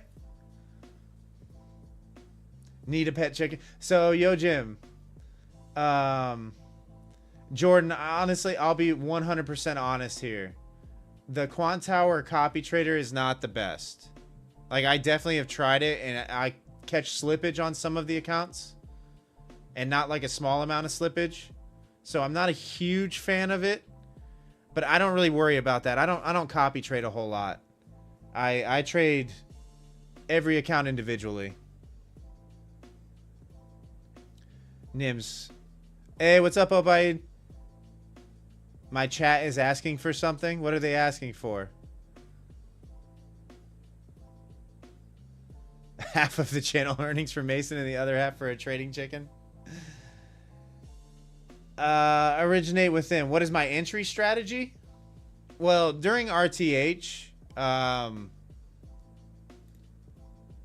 I'm basically waiting for these gray boxes to get traded that you see here that I denote as support and resistance. Strategy is pretty simple. If I see rejection step in at the bottom side of these boxes, I want my shorts to be at the bottom extreme, stop generally at or around the top extreme or just above, vice versa to the top side. I want my long entries to be at the top side of these areas, on holds above, stop just at or below the bottom extreme. Targets are generally level to level.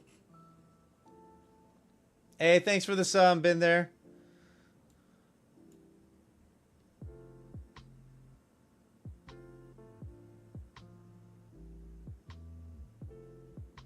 Fairly soon we'll do like a long form piece of content that shows my strategy and how I mark my levels and all that kind of stuff so that you guys have something to reference back to.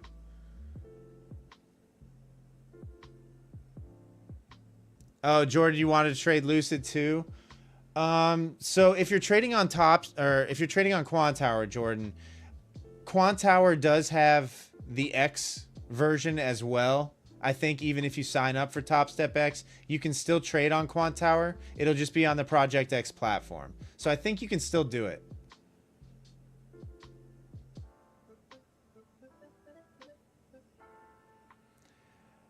You got wrecked in the New York session, Scott. So what happened for me was I got long from 920 or 23,020 originally on New York session. And then the Trump tweet, I was in good. I was in a good position. I was up like 20 points. But then that Trump tweet happened and the market just ripped to the downside like 80 points. So I took a break even or a small winner on that one. But then on the rebound, we had a break and retest. Or a reclaim and retest really of this 920 area. And I was able to catch this move back up 920 long to 23K. And that was it for me today.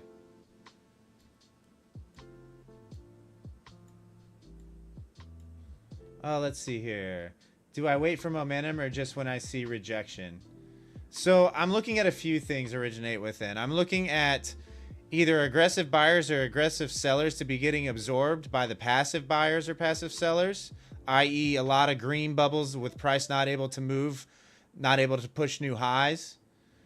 Or if you're thinking about it in terms of like candle structure, wick and reclaim, I guess is what it would be. Kind of like what I was describing earlier.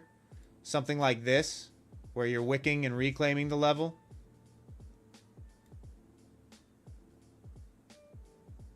Wow, I should have been paying attention in the afternoon, huh? That's actually a beautiful trade. Completely level to level.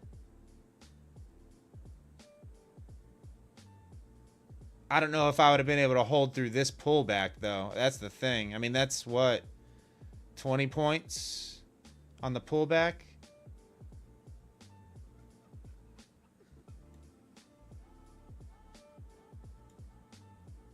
Hey, Nims, what are you doing? Well, welcome, Tenor, by the way.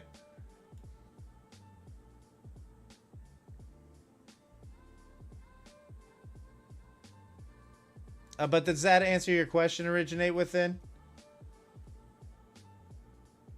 My strategy is really, really simple. I think people tend to overcomplicate their trading a lot, you know, with a bunch of different indicators and stuff like that. I never found any real success with any indicator-based strategy, so I just had to find something that I could simplify my charts with. So I prefer to trade fairly clean charts and just use one or two things to define my entries and my targets.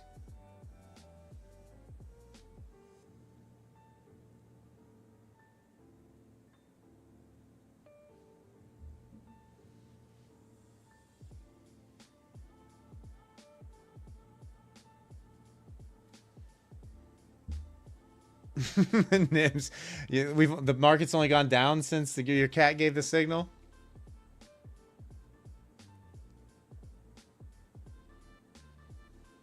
Hey, cheers, Dallas. Appreciate you being here. Thanks for being a part of it. Yeah, I mean, I've said it a million times, guys. I'm not the world's greatest trader. I feel like I'm very average. Oh yeah, cheers, Originate Within. Yeah, like I feel like I'm very average. It's my strategy is really, really simple, but it works for me. It's worked for a long time. So I stick to it, and it keeps me out of a lot of trouble as well. I don't execute a whole lot. Nims, whatever. I don't execute a whole lot. You know, I'm the 3 to 5 trades a day kind of range. But it keeps me out of a lot of trouble trading the way I trade. I know when I'm wrong relatively quickly, and if I'm right, the profits are good.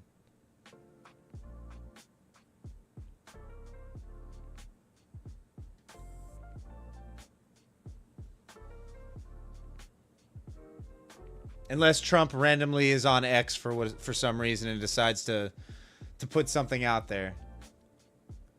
Yeah, Brain, it's pretty slow. It's pretty slow right now. This is I mean, I don't know how people trade this. I'll be honest with you. Oh yeah, Lee, 100%. RB, I'm in the mid 70s on my win rate. Someone asked me about my expectancy last night. We figured it out. It's like $224 is my expectancy. So it's nothing massive.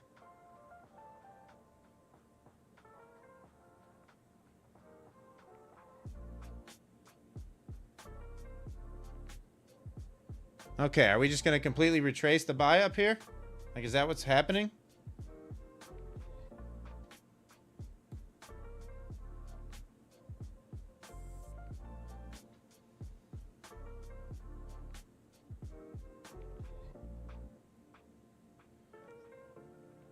Yeah, Originate Within. It's kind of Cat was right, Neiman says. It's kind of one of those things where a lot of my wins are like 5-10 points where I'm taking what I would consider break evens that go in the books as winners. But my losers are small. They're generally somewhere between $200 to $400. All of them. There's nothing that I just let go. And then I let my big winners hit, you know, 2 or 3 times a week. So I have like those 3 trades throughout the week where I make all my profits. The rest of the time I'm just kind of break even or a little bit or slightly in profit.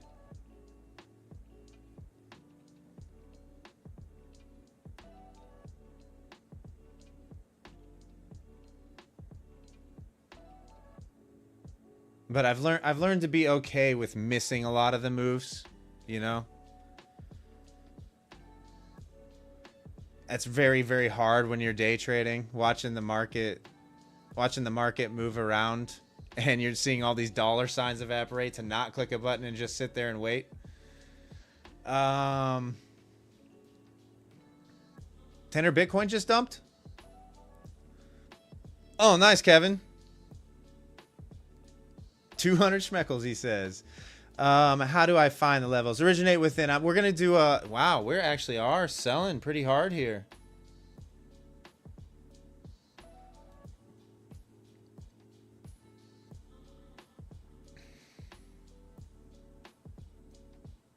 I mean, that's a lot of aggressive selling with zero buying going on through that whole area.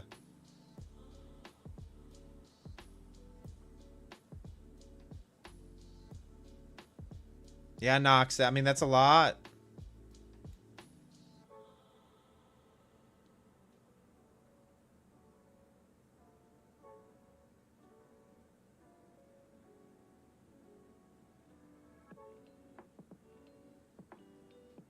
It was a joke, but it wasn't a joke. Lock, drop, and pop.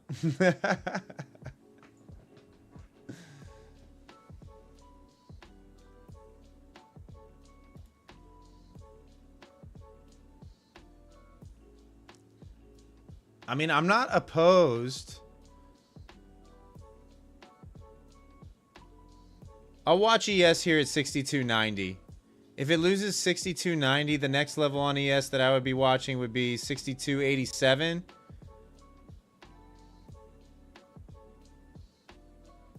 That would probably bring the NAS to below 23,000, maybe 980-ish.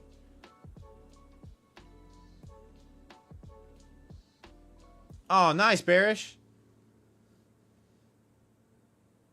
Yeah, Kevin, maybe. We'll see what happens. We'll see what sets up here. This is a lot of aggressive selling, though.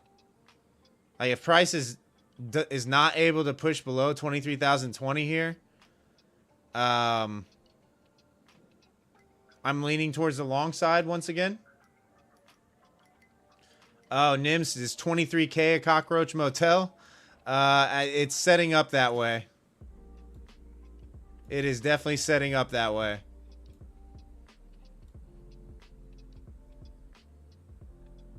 ES is going to 83, Indian Berm. Yeah, I've got central pivot on ES at 84.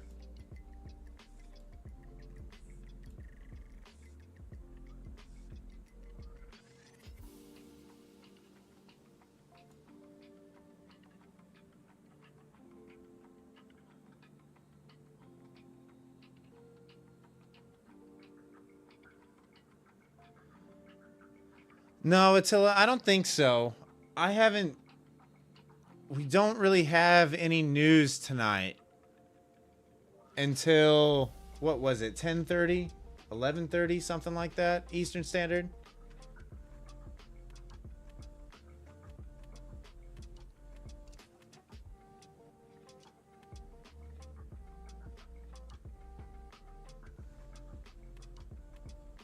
Oh, Australia news for unemployment? Okay. Yeah, I don't know that that's going to affect the U.S. indexes a whole lot. Hey, thanks for the sub, Carlos. Appreciate you.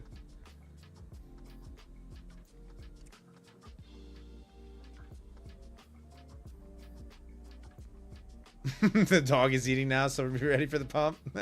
Are we taking signals from pets now? Is that what's happening?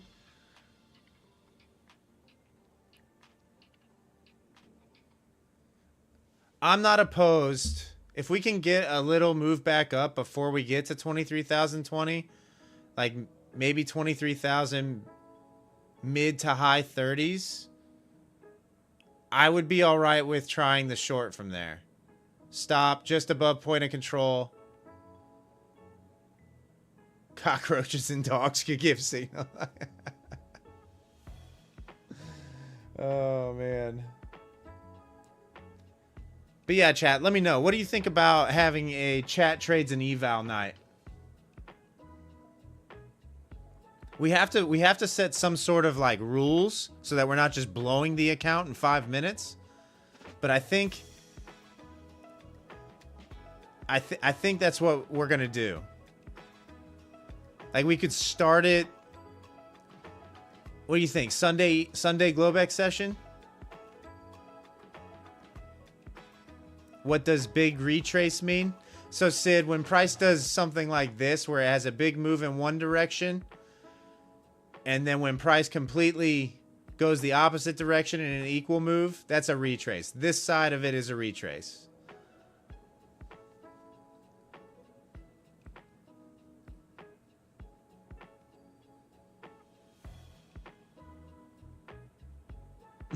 What's fun in not trying to play? Brain, it's 2 o'clock a.m. Eastern is TSM earnings. 4 minis only, no stop loss.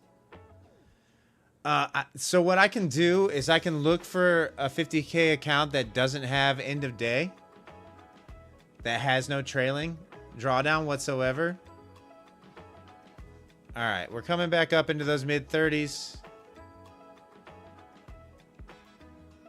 If I can get...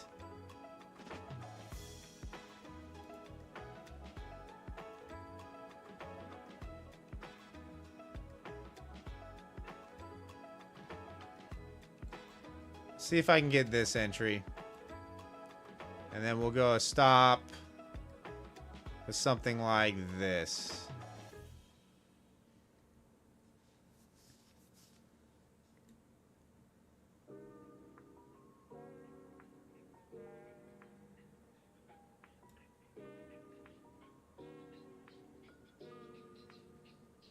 Tebow, welcome, by the way.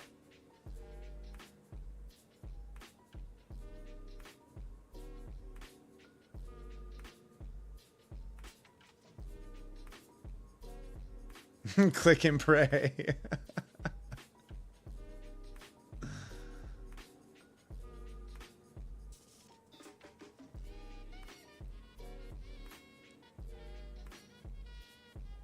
Leprechaun entry model. What are we talking about?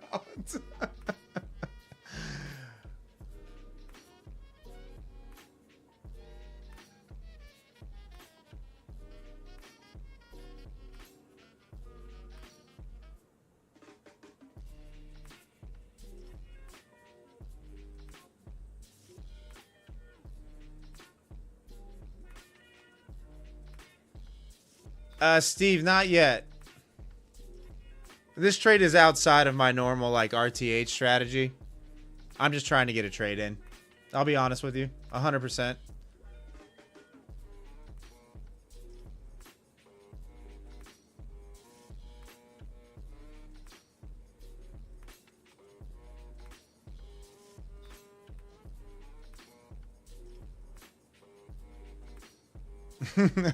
Just trying to get a trade in. I'll probably go to break even if I can get the break even in there quick enough. You know, if we come back down here to below 35, I'll probably go break even, because I'd like to see selling pressure step in.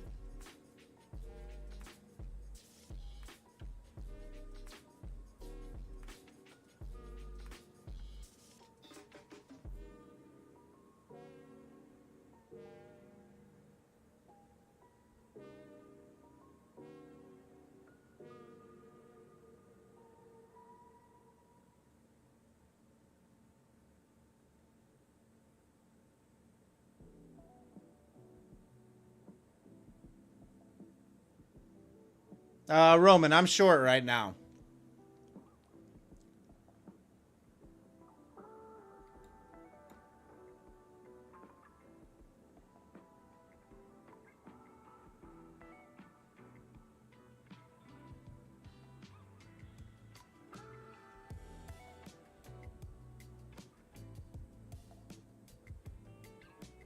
Unfortunately, price is just not getting the downside.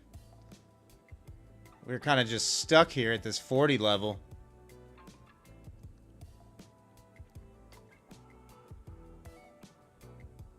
But I'm seeing this order down here at 980. It feels like this could be an eventual target. We'll see what happens if we come down here and trade 23,020.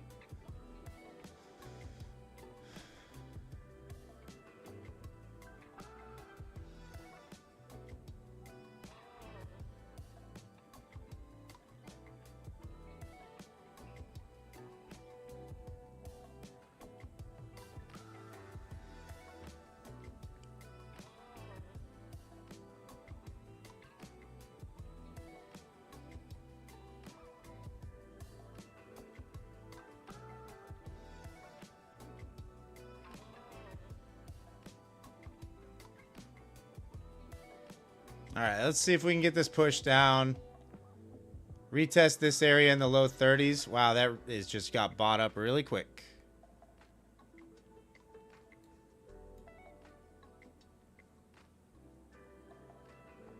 Anybody else in a position right now?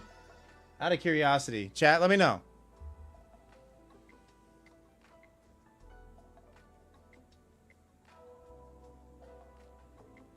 You caught the bounce with sizepreneur?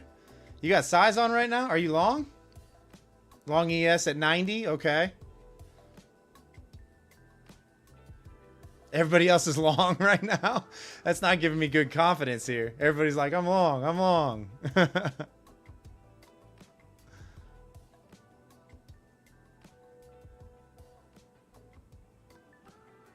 All right, we got one short in there. George is short. Brady's short. Mo Money's short. All right, let's see if we can get back down to the low 30s here. If we get below 35, I'll go break even. There we go. All right, we're break even.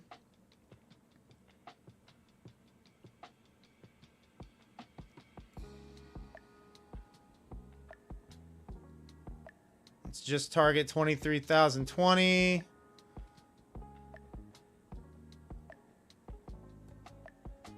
Let's go ahead and lock a little more in here.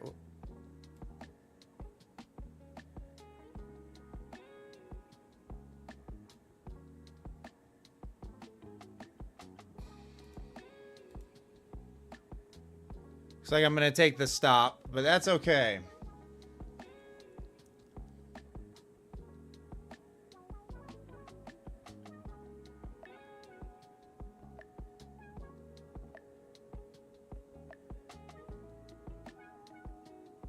Yeah, I kind of wanted to see it just crash right through 23,030. This could start just ranging out here in this 10-point range for a little bit. All right, I'm out. So we made $60 on that trade. But it's just chopping the 10-point range between 23,030 and 23,040.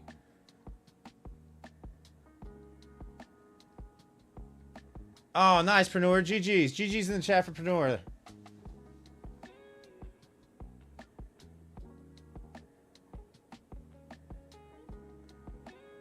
Copter, I'm rich. $78 Indian burn. Nice. No, Roman, that was one mini contract. It was a break even.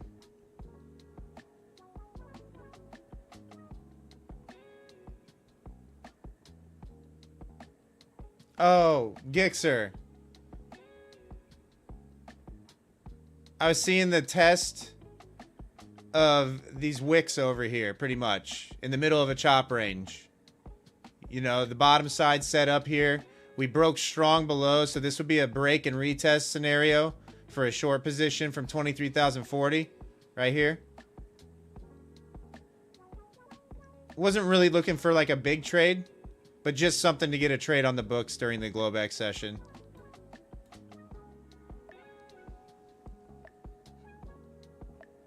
But there was obvious aggressive buying that got kind of absorbed by the selling after the big flush down. That's kind of what, you know, momentum was kind of leading us down there.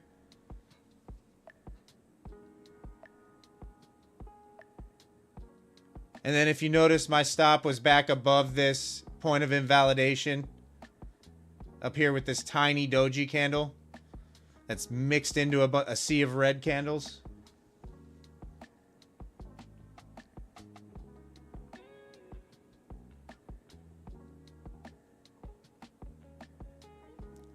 Nims, when are we getting a live sub count? I don't know. How many subs do we have? I don't even know how many subscribers we have right now. We have 2,248 currently. So tonight's stream, we've gained 18 subscribers.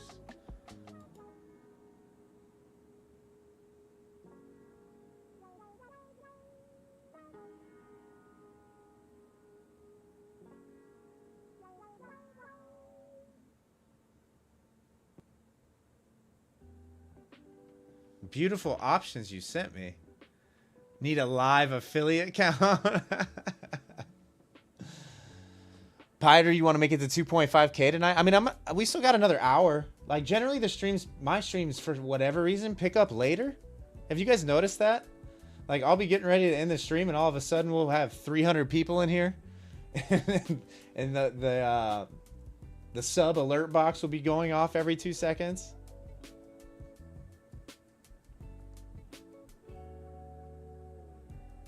If we had a live sub count, we would know.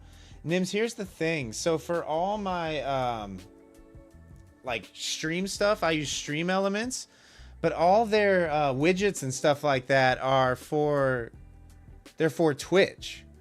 They're not for YouTube. So like, it doesn't link to your YouTube account.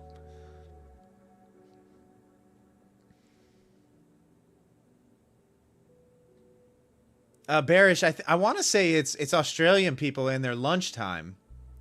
Like Obaid says there. Or India.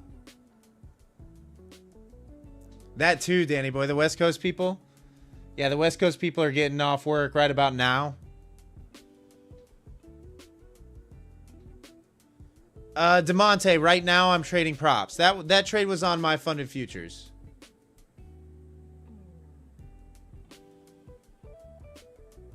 I generally don't trade my personal account on live streams. No offense.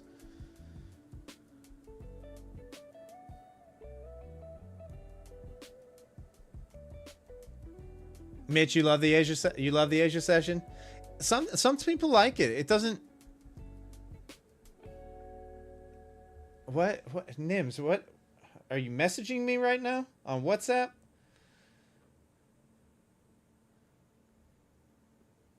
What do I got here? Oh geez, you're sending me pictures of your cat, Nims? Really?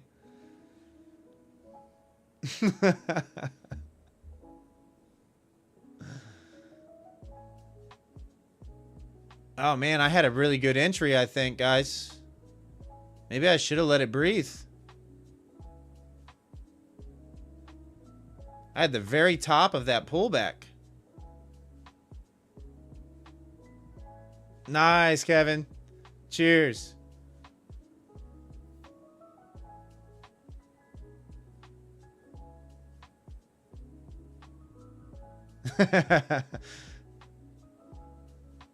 Yeah, guys. Trade with John. I can add live sub count in OBS using the browser add-on. You have it on your live streams? Okay. I don't know how to do that. So I select a browser. Okay, so I would add a source. I would add a browser and then just...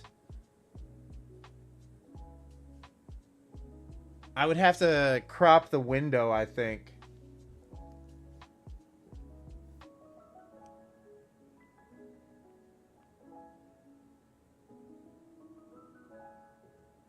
I'll have to play around with it and figure it out. I mean, I'm able to show the P&L blocks for my account info window in the bottom left by just doing a window capture.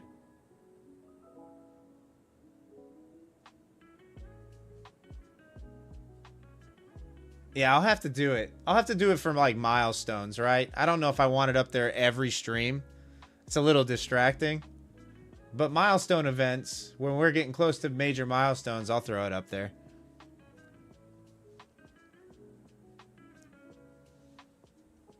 I mean, what would be the next milestone for me? Let's see. Where are we at? Oh, nice, Max.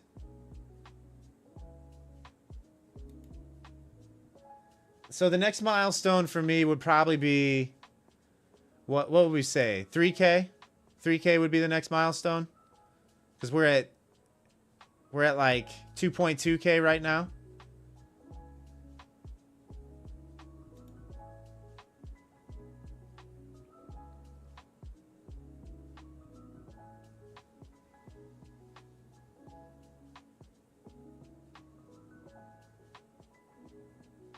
Oh, why we got a range here? Why can we just not go down there and trade 23,020? Like, what are we doing here?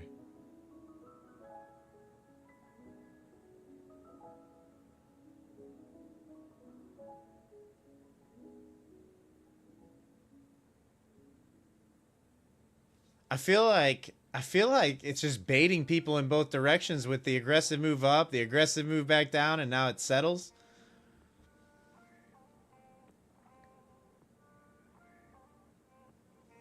Knox, time and sales. I don't have time and sales up anywhere. FIDA market sucks. Steve just doing bull marker stuff. Yeah. It's baiting. Click buttons, Preneur says. Yeah, no. I did my clicking of buttons. You saw what my entry. Who knows what happens? Look left. Yeah. We've been trading around this 23K area for every night for globex for a long time now. A long time. I mean, the daily, this is sideways, completely sideways.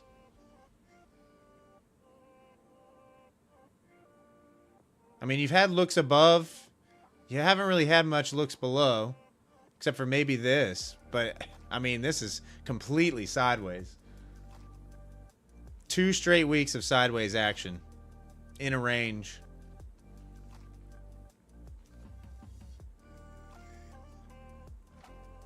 How come I don't have it? I don't really use time and sales a whole lot, Knox. I'll be honest with you. I mean, I pretty much have all the information I need right here. Time and sales flies around. I guess if I filtered it to like orders that were over, you know, 30, I might find a little more value in it. But man, when you leave it as is, it's really noisy.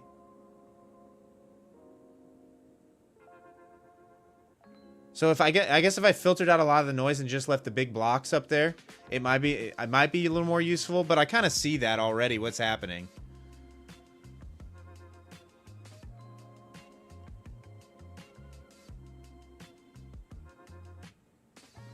Steve, everyone gets worked up in a range. You love it much more predictable. Yeah, I like trendy markets. I like trendy markets for sure. I'm not the greatest range trader. Kevin, 23,000. Wait, no, I'm wrong.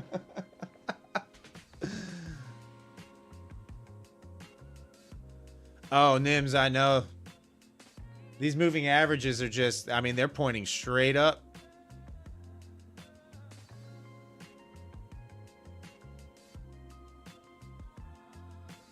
In fact, percentage-wise, in a short period of time, is that the biggest leg up we've seen in the market's history? Tebow, no, I don't stream New York sessions. I just stream globex sessions currently.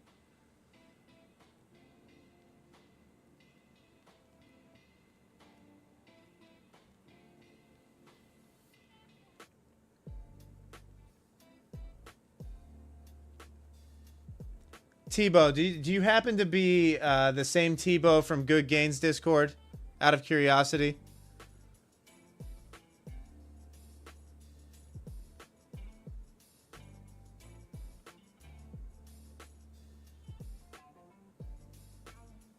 No? Okay. Same name. Same name.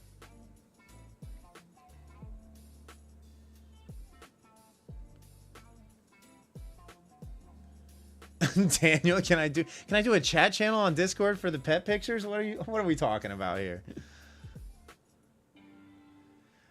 Knox, I'm not sure. Like, so if you look at COVID, right? Let me scale this chart down here. Maybe percentage wise. Okay, 2023. All right, so this is COVID. Right here. So maybe this leg, let's see. 12,000 before we had any substantial pullback. 12,500, we'll say. From 6,600. So we'll say a 6,000 point move up, leg up.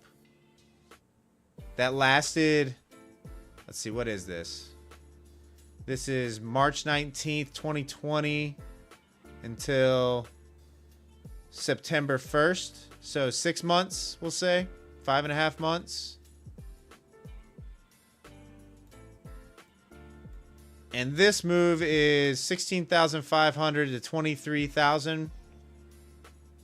23,200. So that's 7,000 points in 2 months. So that's got to be the biggest move in the history. 7K. Yeah, that's ridiculous. That's absurd.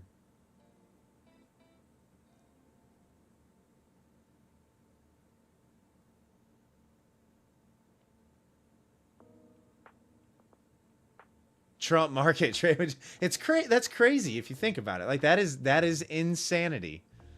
7,000 point move on the Nasdaq in 2 months.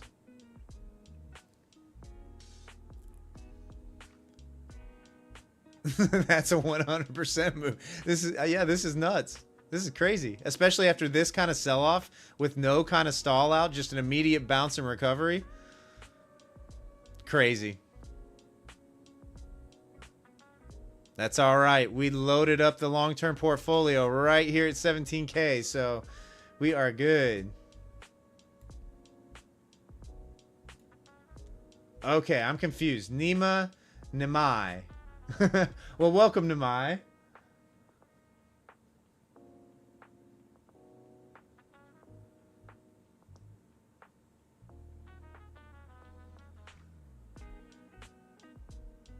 Yeah, this is crazy. I just can't get over a 7,000 point move on the Nasdaq in 2 months. Wild. All right, what are we doing? Are we going to break this 23,030 level to the downside? Let's go.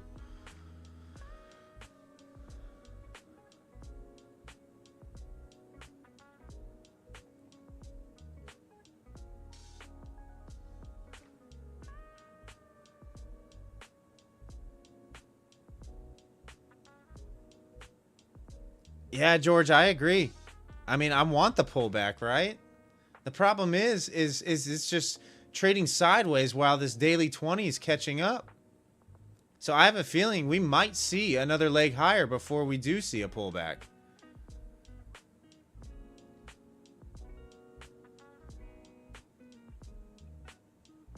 I mean, we have this interest lower down into 800.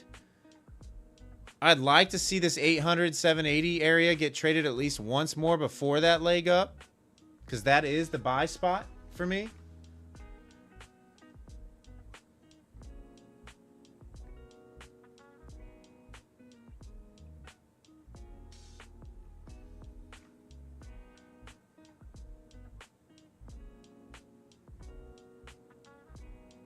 Nima, your bot has come to replace you. Oh, man.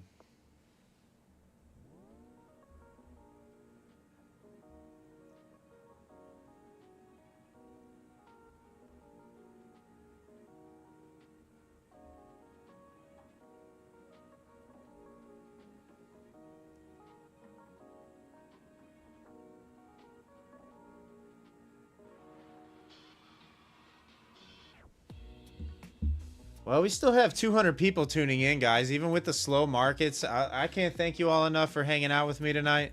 I realize we haven't had a whole lot of action in the market. Like, it's gone pretty much sideways with a couple moves. A newly founded version of you, Nima. But, man, you guys still show up every night and provide the vibes. I've had a good time. We'll probably hang out for a little while longer, see if we can finally get a move down to that 23K level. But I'm not expecting a whole lot tonight. Oh boy, Roman.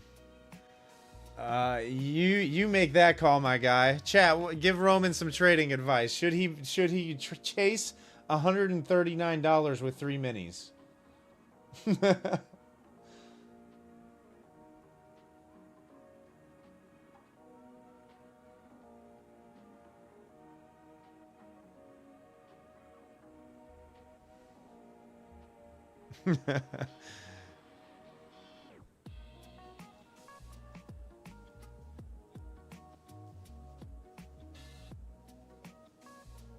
Max, make it 5 and call it good. Oh, absurd. Absolutely absurd. No, Roman. If you have to ask the question, the answer is always no.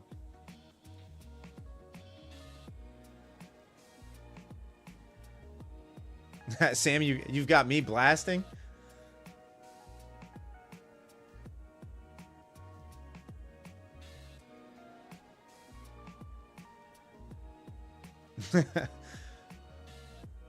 Daniel, I see your post in Discord.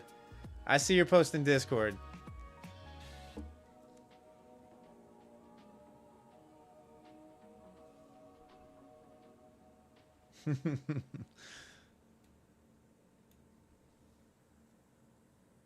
Just so you guys know, by the way, those people that are members of the Level Up Discord trading community, the architect of that Discord community is actually Albu. So when you're looking for setup and new channels and ideas for the channel, that's who you want to reach out to. I have nothing to do with that side of things. That's just a free trading community that's there.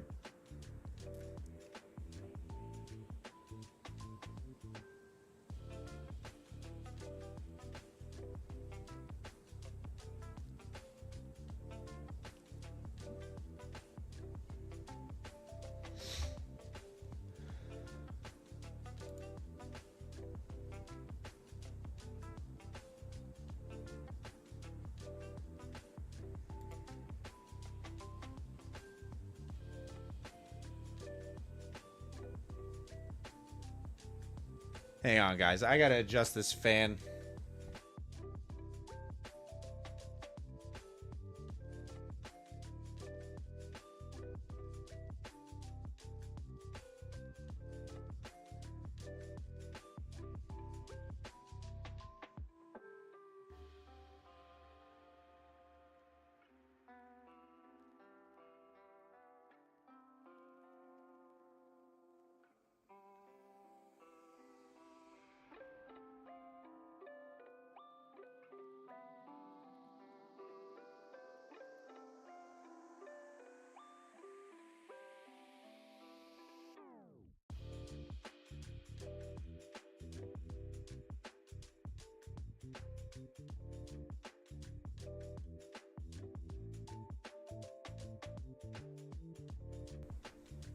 There we go.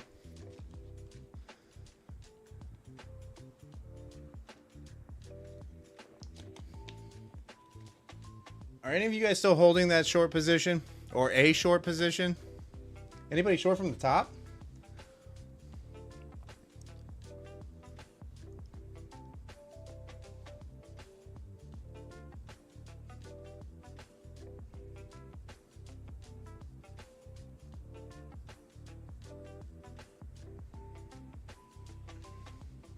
You're short from 35, George? Okay. I like it. I mean, I think you break this low here. I think it could get aggressive down to 23K. Mike, you're still short? Okay. Roman, there's no Paul out there tonight, unfortunately. You kind of got... I mean, I'd like to see this area get traded. I have a hard time believing that market makers will allow this to get left behind.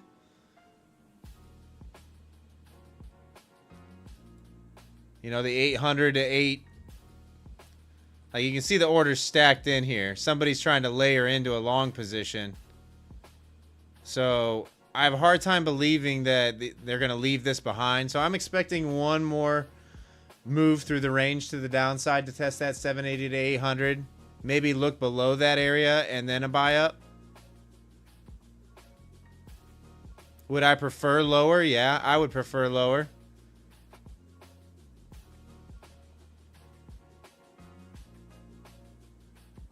But man.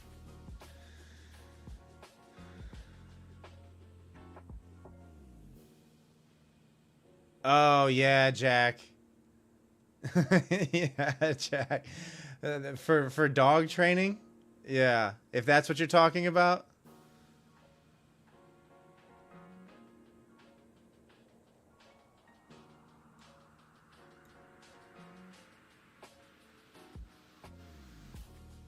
Yeah, Lee. So this is called the DOM surface.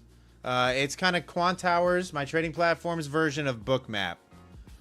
So like it's the DOM, a visual representation of the DOM, mixed in with aggressive buyers and sellers. So market orders. Yeah, Sid. 22,800.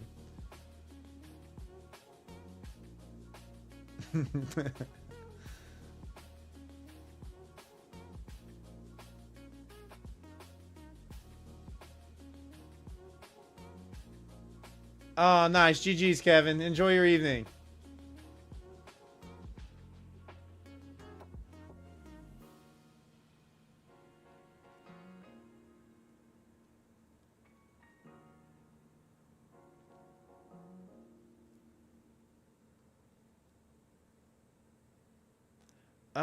Jenna, I don't know. I've never really thought about that. That's some conspiracy theory type stuff. I'm not sure. I'm not sure how deep the black hole goes. I'm not sure how much manipulation there actually is.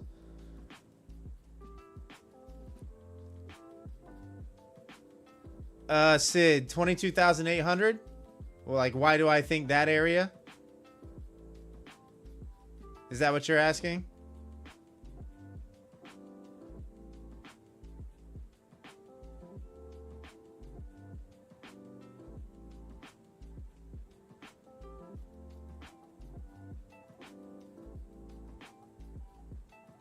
It looks like it's going to continue to go down. Massey says I'm going long now. Yeah, I mean, you would like to. Thanks, Abdul. Appreciate you. You would like to see the quick flush. It's still got a little bit to go for this low. I mean, this is the one that needs to flush. But Sid, you need it's the low of the range, right? Like this side, because price pretty much moves straight through this area a lot.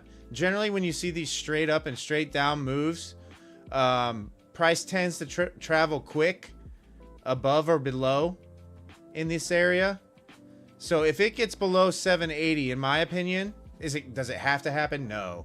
But if it loses 780, I'll say the move down to 600 could be very, very quick and very rapid. It'll probably make a similar move to what you see here. It's done it a few times already.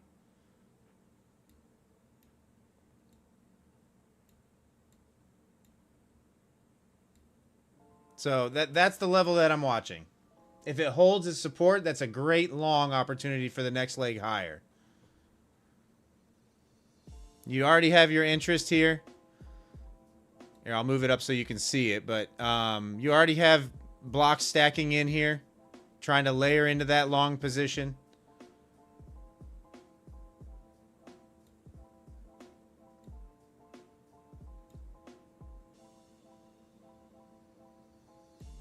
So that's where my eye is at right now. It's the bottom of the range that we've been in for the last 2 weeks. If it holds this next time on the test, probably going to be long and more like a swing position style long for the next leg higher. If it loses that level, we're probably dropping fairly rapidly back down into 22,600.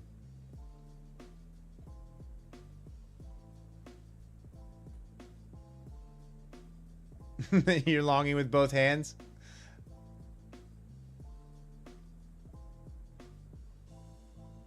Oh, you're cool, John. No worries, brother. You're cool. I'm not one of these guys that's going to get offended. Like if you want to say you're a streamer or chat with boys you know or people you know from your stream, that's cool. I take no offense.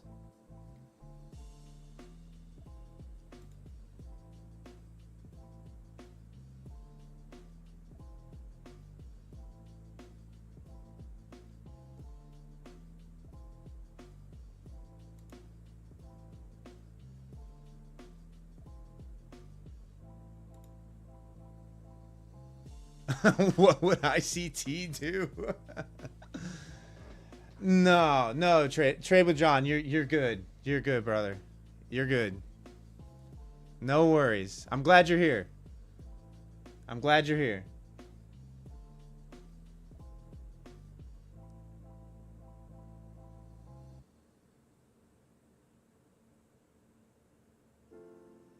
ICT would lose and blame the market maker. What does he call the market maker? Phil? Is that what he calls him? I think I've heard somebody say he calls him Phil.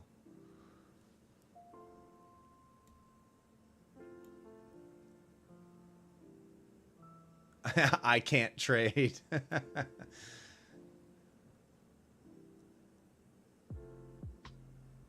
Nimai, the left. So, are you talking about this volume profile in comparison to this volume profile?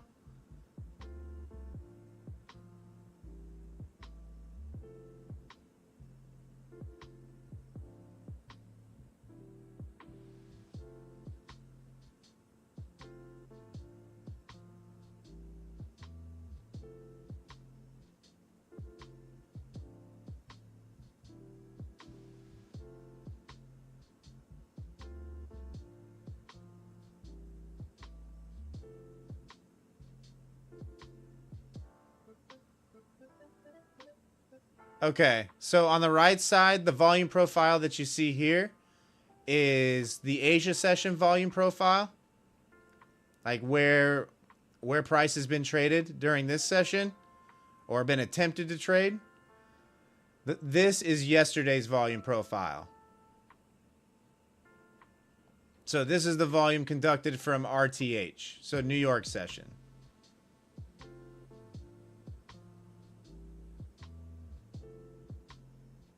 Medialize. This price action is called hurry up and wait. Yeah, there's nothing to do, right? Like, why you could sit here and, you know, scalp out 5 to 10 point moves, I suppose. I'm not good enough to do that, so I wait. I took my one shot on this pullback here. I got stopped out for, what did I get stopped out for? 3 points?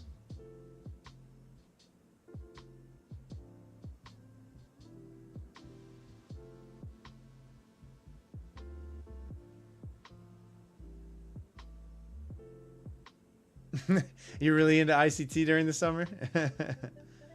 Oh, yeah. Cheers, Nimai.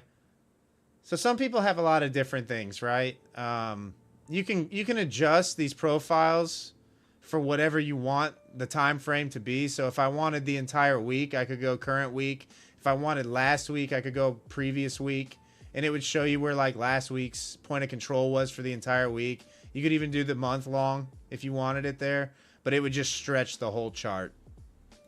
We're intraday traders, so we really care about what's happened over the last couple days. For the most part, as far as volume is concerned. So that's why I have those two on my charts.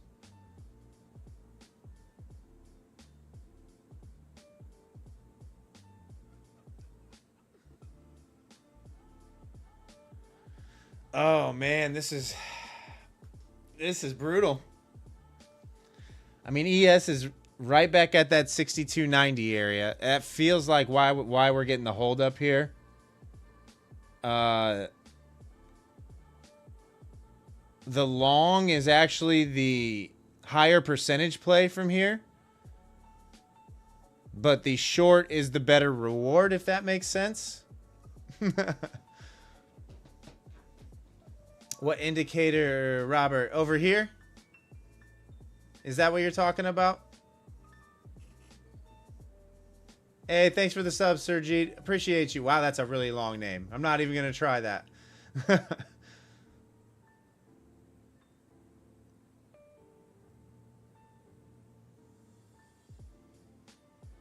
This is just yesterday's volume profile, Robert.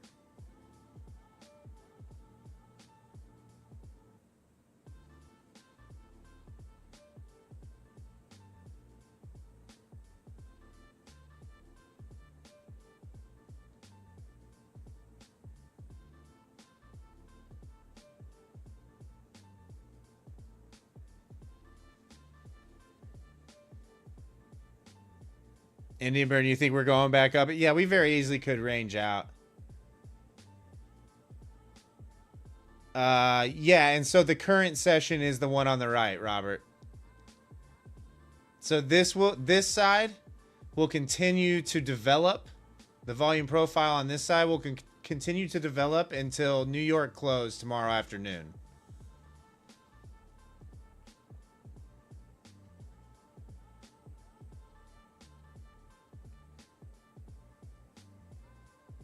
Yeah, Obaid, that's the point, right? I don't know I'm not the world's great, like, I'm not the best trader in the world. I don't know everything, but the answers that I do know, you know, I will answer as many questions as I possibly can.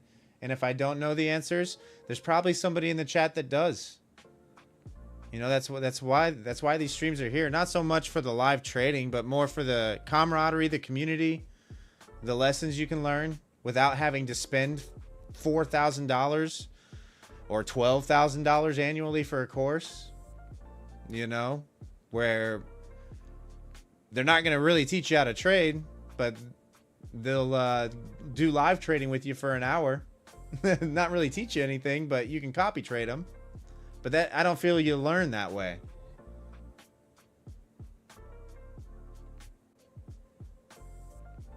What's the meaning of life? I haven't figured that one out yet, Obaid.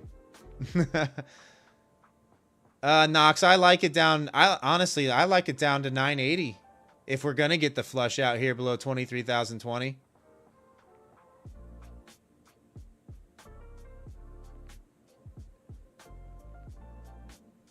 It's still got one more wick to battle through down here at 2375. But if it loses that, I think it's going to flush, and it could flush pretty hard. John, I live in Kentucky.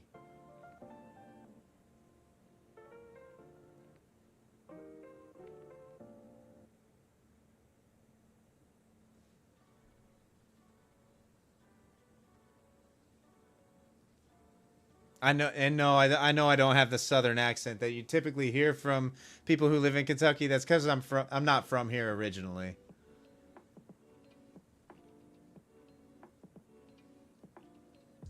You live just south of Nashville? Whereabouts?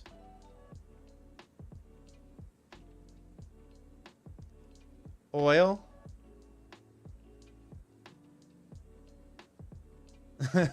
Why do you want me to say oil?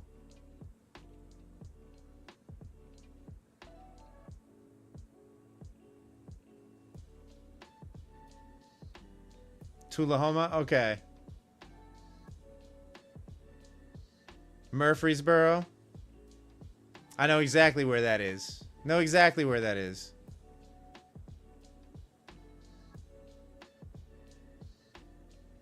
Oh, there you go. Melvin's from Murfreesboro.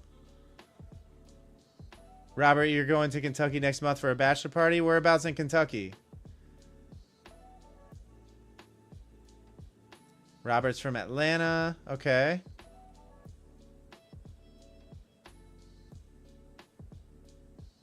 Oh, ol. Yeah, Southerners don't say it correctly. That's right. Tullahoma.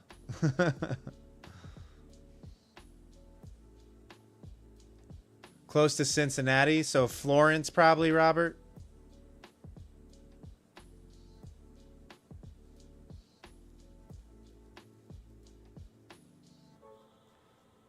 I think Florence is right, is the first city across the border into Kentucky from Cincinnati.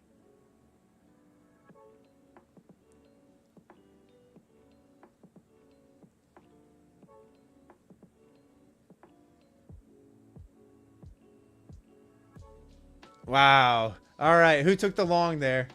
I remember somebody saying they were taking the long because it looked like it was going to flush. Who was it? Was it Massey? Massey, did you take it? Preneur, you took it? Okay.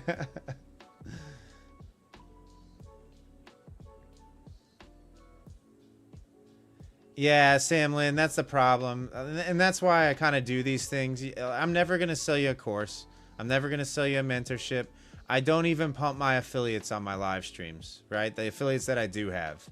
So They're there if you want to use them and support the channel, but you'll never see them pasted all over my live streams.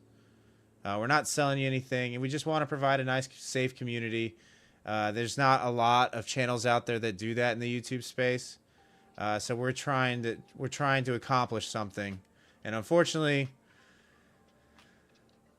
people won't like that if we continue to grow. But I don't think it's right. It feels slimy doing it that way to me. So I just can't morally do that, right? I know how hard it is as a beginning trader trying to learn, and I don't want to provide that space or provide that kind of environment here. Like, we got a good thing going, guys. We got 200 to 300 people in here every night, concurrent viewers. We're regularly hitting 2K views every night. The community's amazing. The chat's always engaged. The vibes are always high. I can't thank you all enough for the love and support. Like, you guys deserve all the credit for the success that this channel's seeing recently. All of it.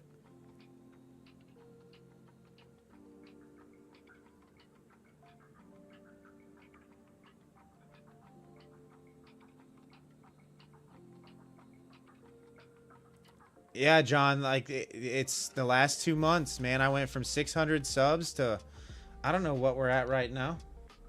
I have no idea. We're at 2,258 subs right now. I mean, it's unreal.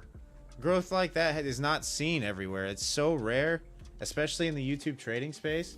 Like, I'm so appreciative for everybody that tunes in every night.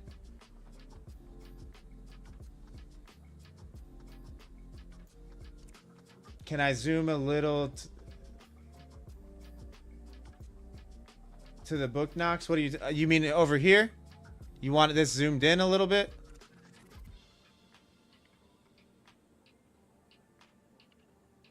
Yeah, John, it's crazy. It's crazy. You know, a lot of hard work. I think you kind of understand because you stream, but a lot of hard work goes into on the back end side of these channels, you know. Especially when you don't know anything about streaming. I knew nothing about OBS or editing or any of that stuff. So there's a lot of back end work that goes into it. And then after a year to see all of a sudden it, hey, Justice, welcome. Glad you're here. You see a little bit of success and see a little bit of reward. It's like, it's so bro, I almost cried. I almost cried when we hit 1,000 subs like 3 weeks ago. I wanted to. I didn't do it, but I wanted to.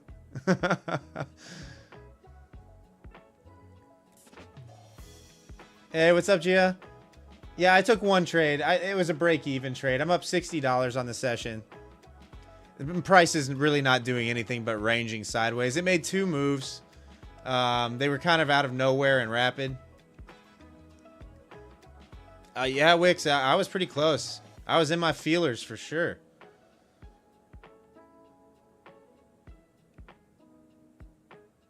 Yeah, just keep at it, John. Just keep at it. Just keep grinding.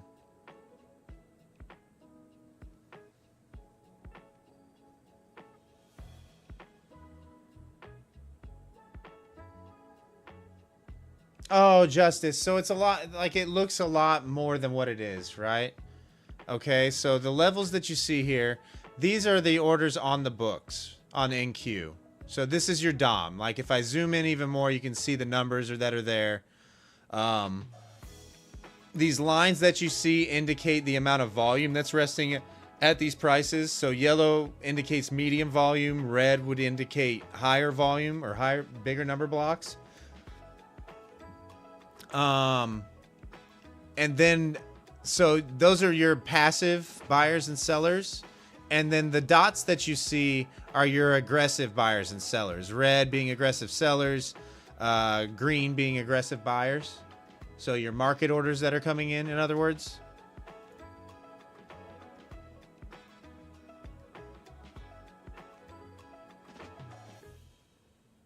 So it's a lot easy. It looks more complicated than what it really is. Let's put it that way.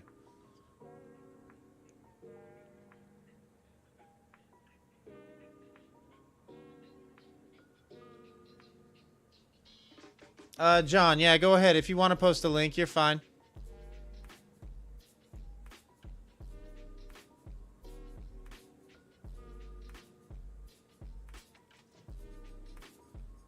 John, so where I learned the most from order flow. Hey, thanks for the sub, Spicy. Appreciate you. Where I learned the most about order flow was from thanks for the sub, Justice, by the way. That was a little delay on that notification there.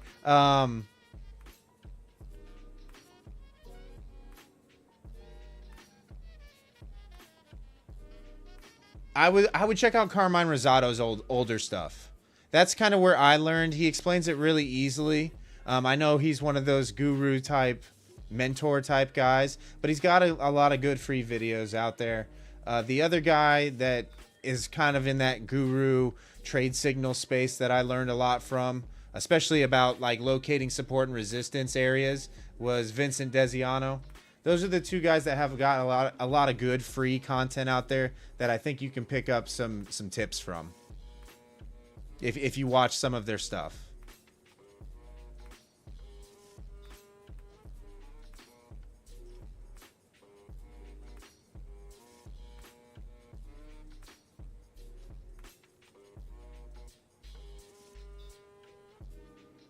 Yeah, Chad, like Steve said,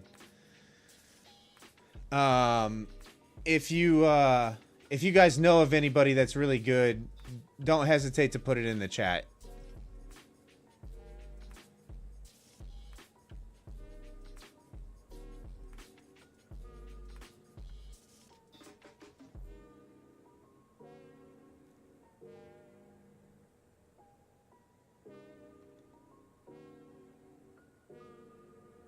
Indian burn your trade brigade all day.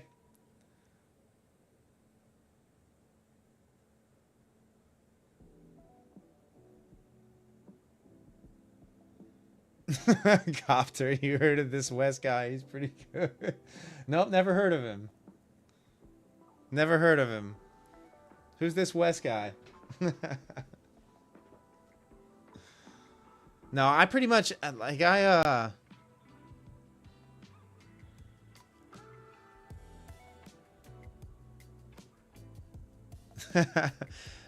Teddy. Oh, that's funny. Robert, yeah, so it's a free option. Robert, you can get Quantower with most of the props for free. 100%.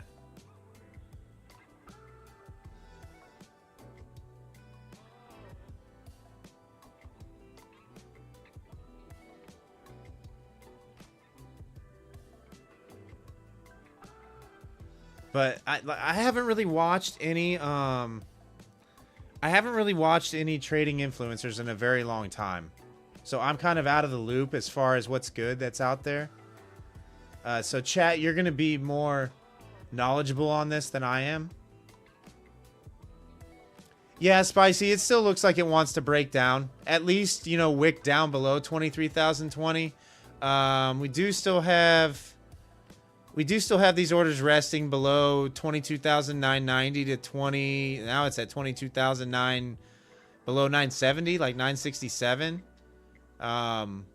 It feels like this is the draw closest to current price right now. Like, we've explored the top side. It wasn't able to get up to that 22 or 23,100 area. It probably needs to explore some downside before we would even attempt to make the move back up. In my opinion. Is it going to do that with 100% certainty? No, I don't know. George, you're still holding that short from 35? Yeah, just hang in there. Just hang in there.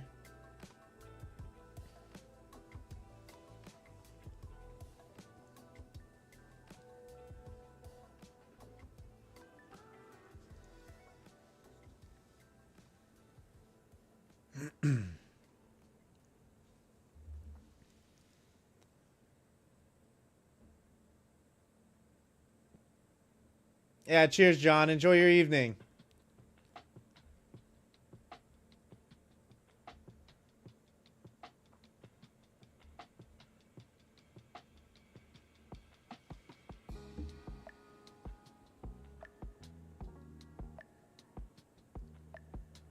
Armando, you back now? Okay.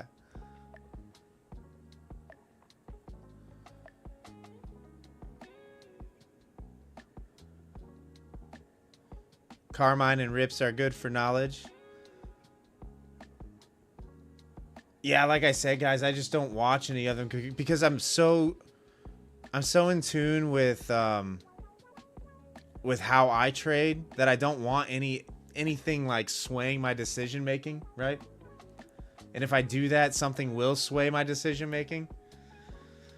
Let's see here. Justice, how do I use volume profile? So the way that I use volume profile is obviously you have 3 real main markers on your volume profile. You have value area high, value area low, and point of controls. The point of controls are fairly identifiable, you know, the gold lines here. But what I look for is big valleys in the volume profile as it develops throughout the day, throughout the trading session. So generally when you see price leave these high volume areas and you see these big valleys, you can anticipate a relatively quick move through the valleys unless more volume is put in, because price is always seeking out where the most volume is, right? Like that's how the market moves. Simple auction theory, so to speak. So that's kind of how I use the volume profile. It's really simple. Robin, well, first of all, welcome to the channel. Thanks for being here. And do I trade the mornings? No, I currently don't stream during RTH, but I do trade all day.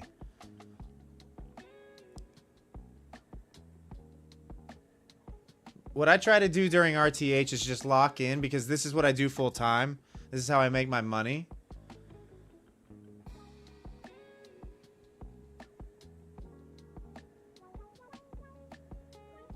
You know, so I lock in for the first like hour or two. Sorry, I was reading a message there. I try to lock in and kind of tune everything out for the first hour or two, make my money. And then the rest of the day, I can kind of just relax. And if something sets up for me. But I'm generally trying to make my money in that first hour or two of RTH. And then I'll go back to Discord and answer the 100 DMs that I get every day. And deal with the back-end YouTube side of stuff. And then, well, I'm on live streams after dinner, so my days are pretty full. Armando, no, I'm not in any trade right now. The market really hasn't done anything for us to catch a trade yet. It's gone sideways. Carlos, Vincent Desiano, trade the break and retest strat. Give you the levels at 8:30 a.m. and he shows his accounts live so you can trust that he is profitable. He trades his own cash, so no funded accounts. Yeah, Carlos, like when I was doing my learning, I mean, this was probably 3 years ago, but he was one of the guys that kind of where I settled on how I trade currently. He was definitely one of the guys that do it. I don't watch his stuff anymore and haven't in a while, but I would assume, you know, like in Q, I would assume that he's probably pretty close to where I'm at, you know, the whole drawing of levels thing. That's kind of where I picked that up from. A few years ago.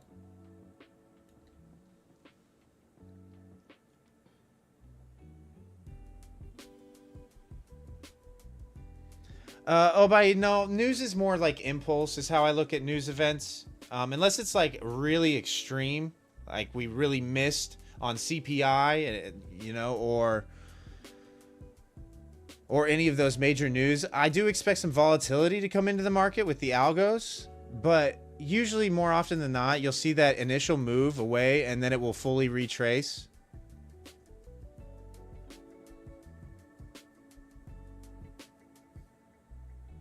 Spicy. So for the first portion of the trading session, I do watch the charts. But after that, it's more, I do have alert systems set up as well on my phone. So if I'm away from the charts, my phone will get pinged if price hits certain areas.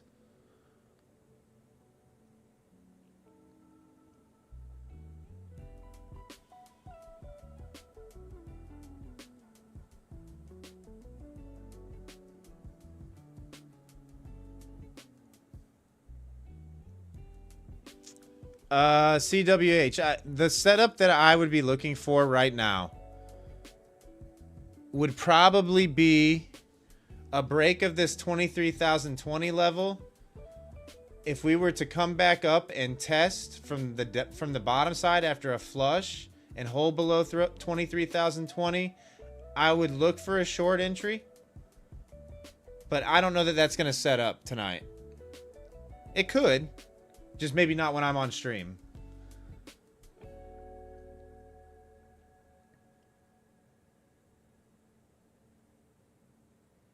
Yeah, Carlos, from what I remember about him, he's more like an options guy, correct? Like he trades a lot of options. Oh, cheers, CWH. I'm not one of these high volume traders. I kind of wait for price to give me what I want, and then I'll execute. So you're not going to see me just trading like random candlestick patterns in the 1 minute chart. Obai, thoughts on trading red folder days? I don't mind it. I prefer to not be in a position on major events like FOMC or even CPI or going into, say, Michigan sentiment this Friday. I prefer to not be in a position just because the algos flip on and price moves rapidly. You're kind of just gambling if you're in a position during those times, but I don't mind trading during those days.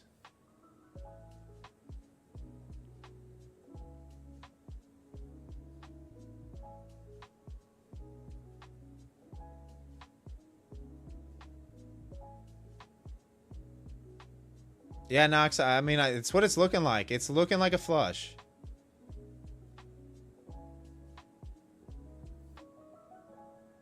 $4x the media lies? Okay. I got you.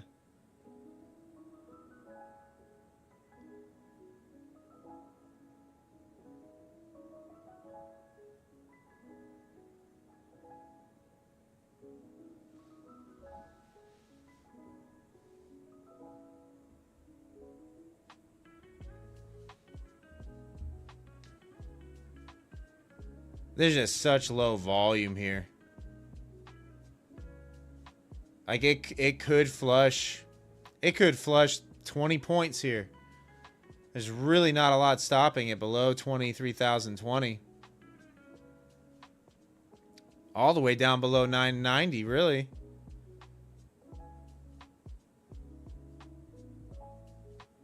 Yeah, Carlos, that's about right. I mean, you almost have to have X up at all times. Otherwise, you are behind the 8 ball. Yeah, Knox, those orders are still chilling there. You can see them still sitting there.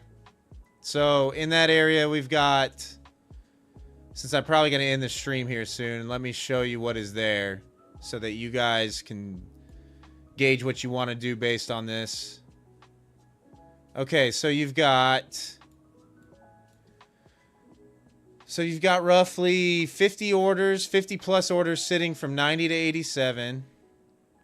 You've got 40 orders sitting at 80 and 79. And then you've got... You got roughly 75, 80 orders sitting from 72.5 down to 66. So that is definitely where the majority of interest is right now. Obviously, you're probably going to have a lot of action here around 23K psych level. But yeah, that's where you're... That's kind of where I think we're heading. But you could experience a lot of chop here too, right?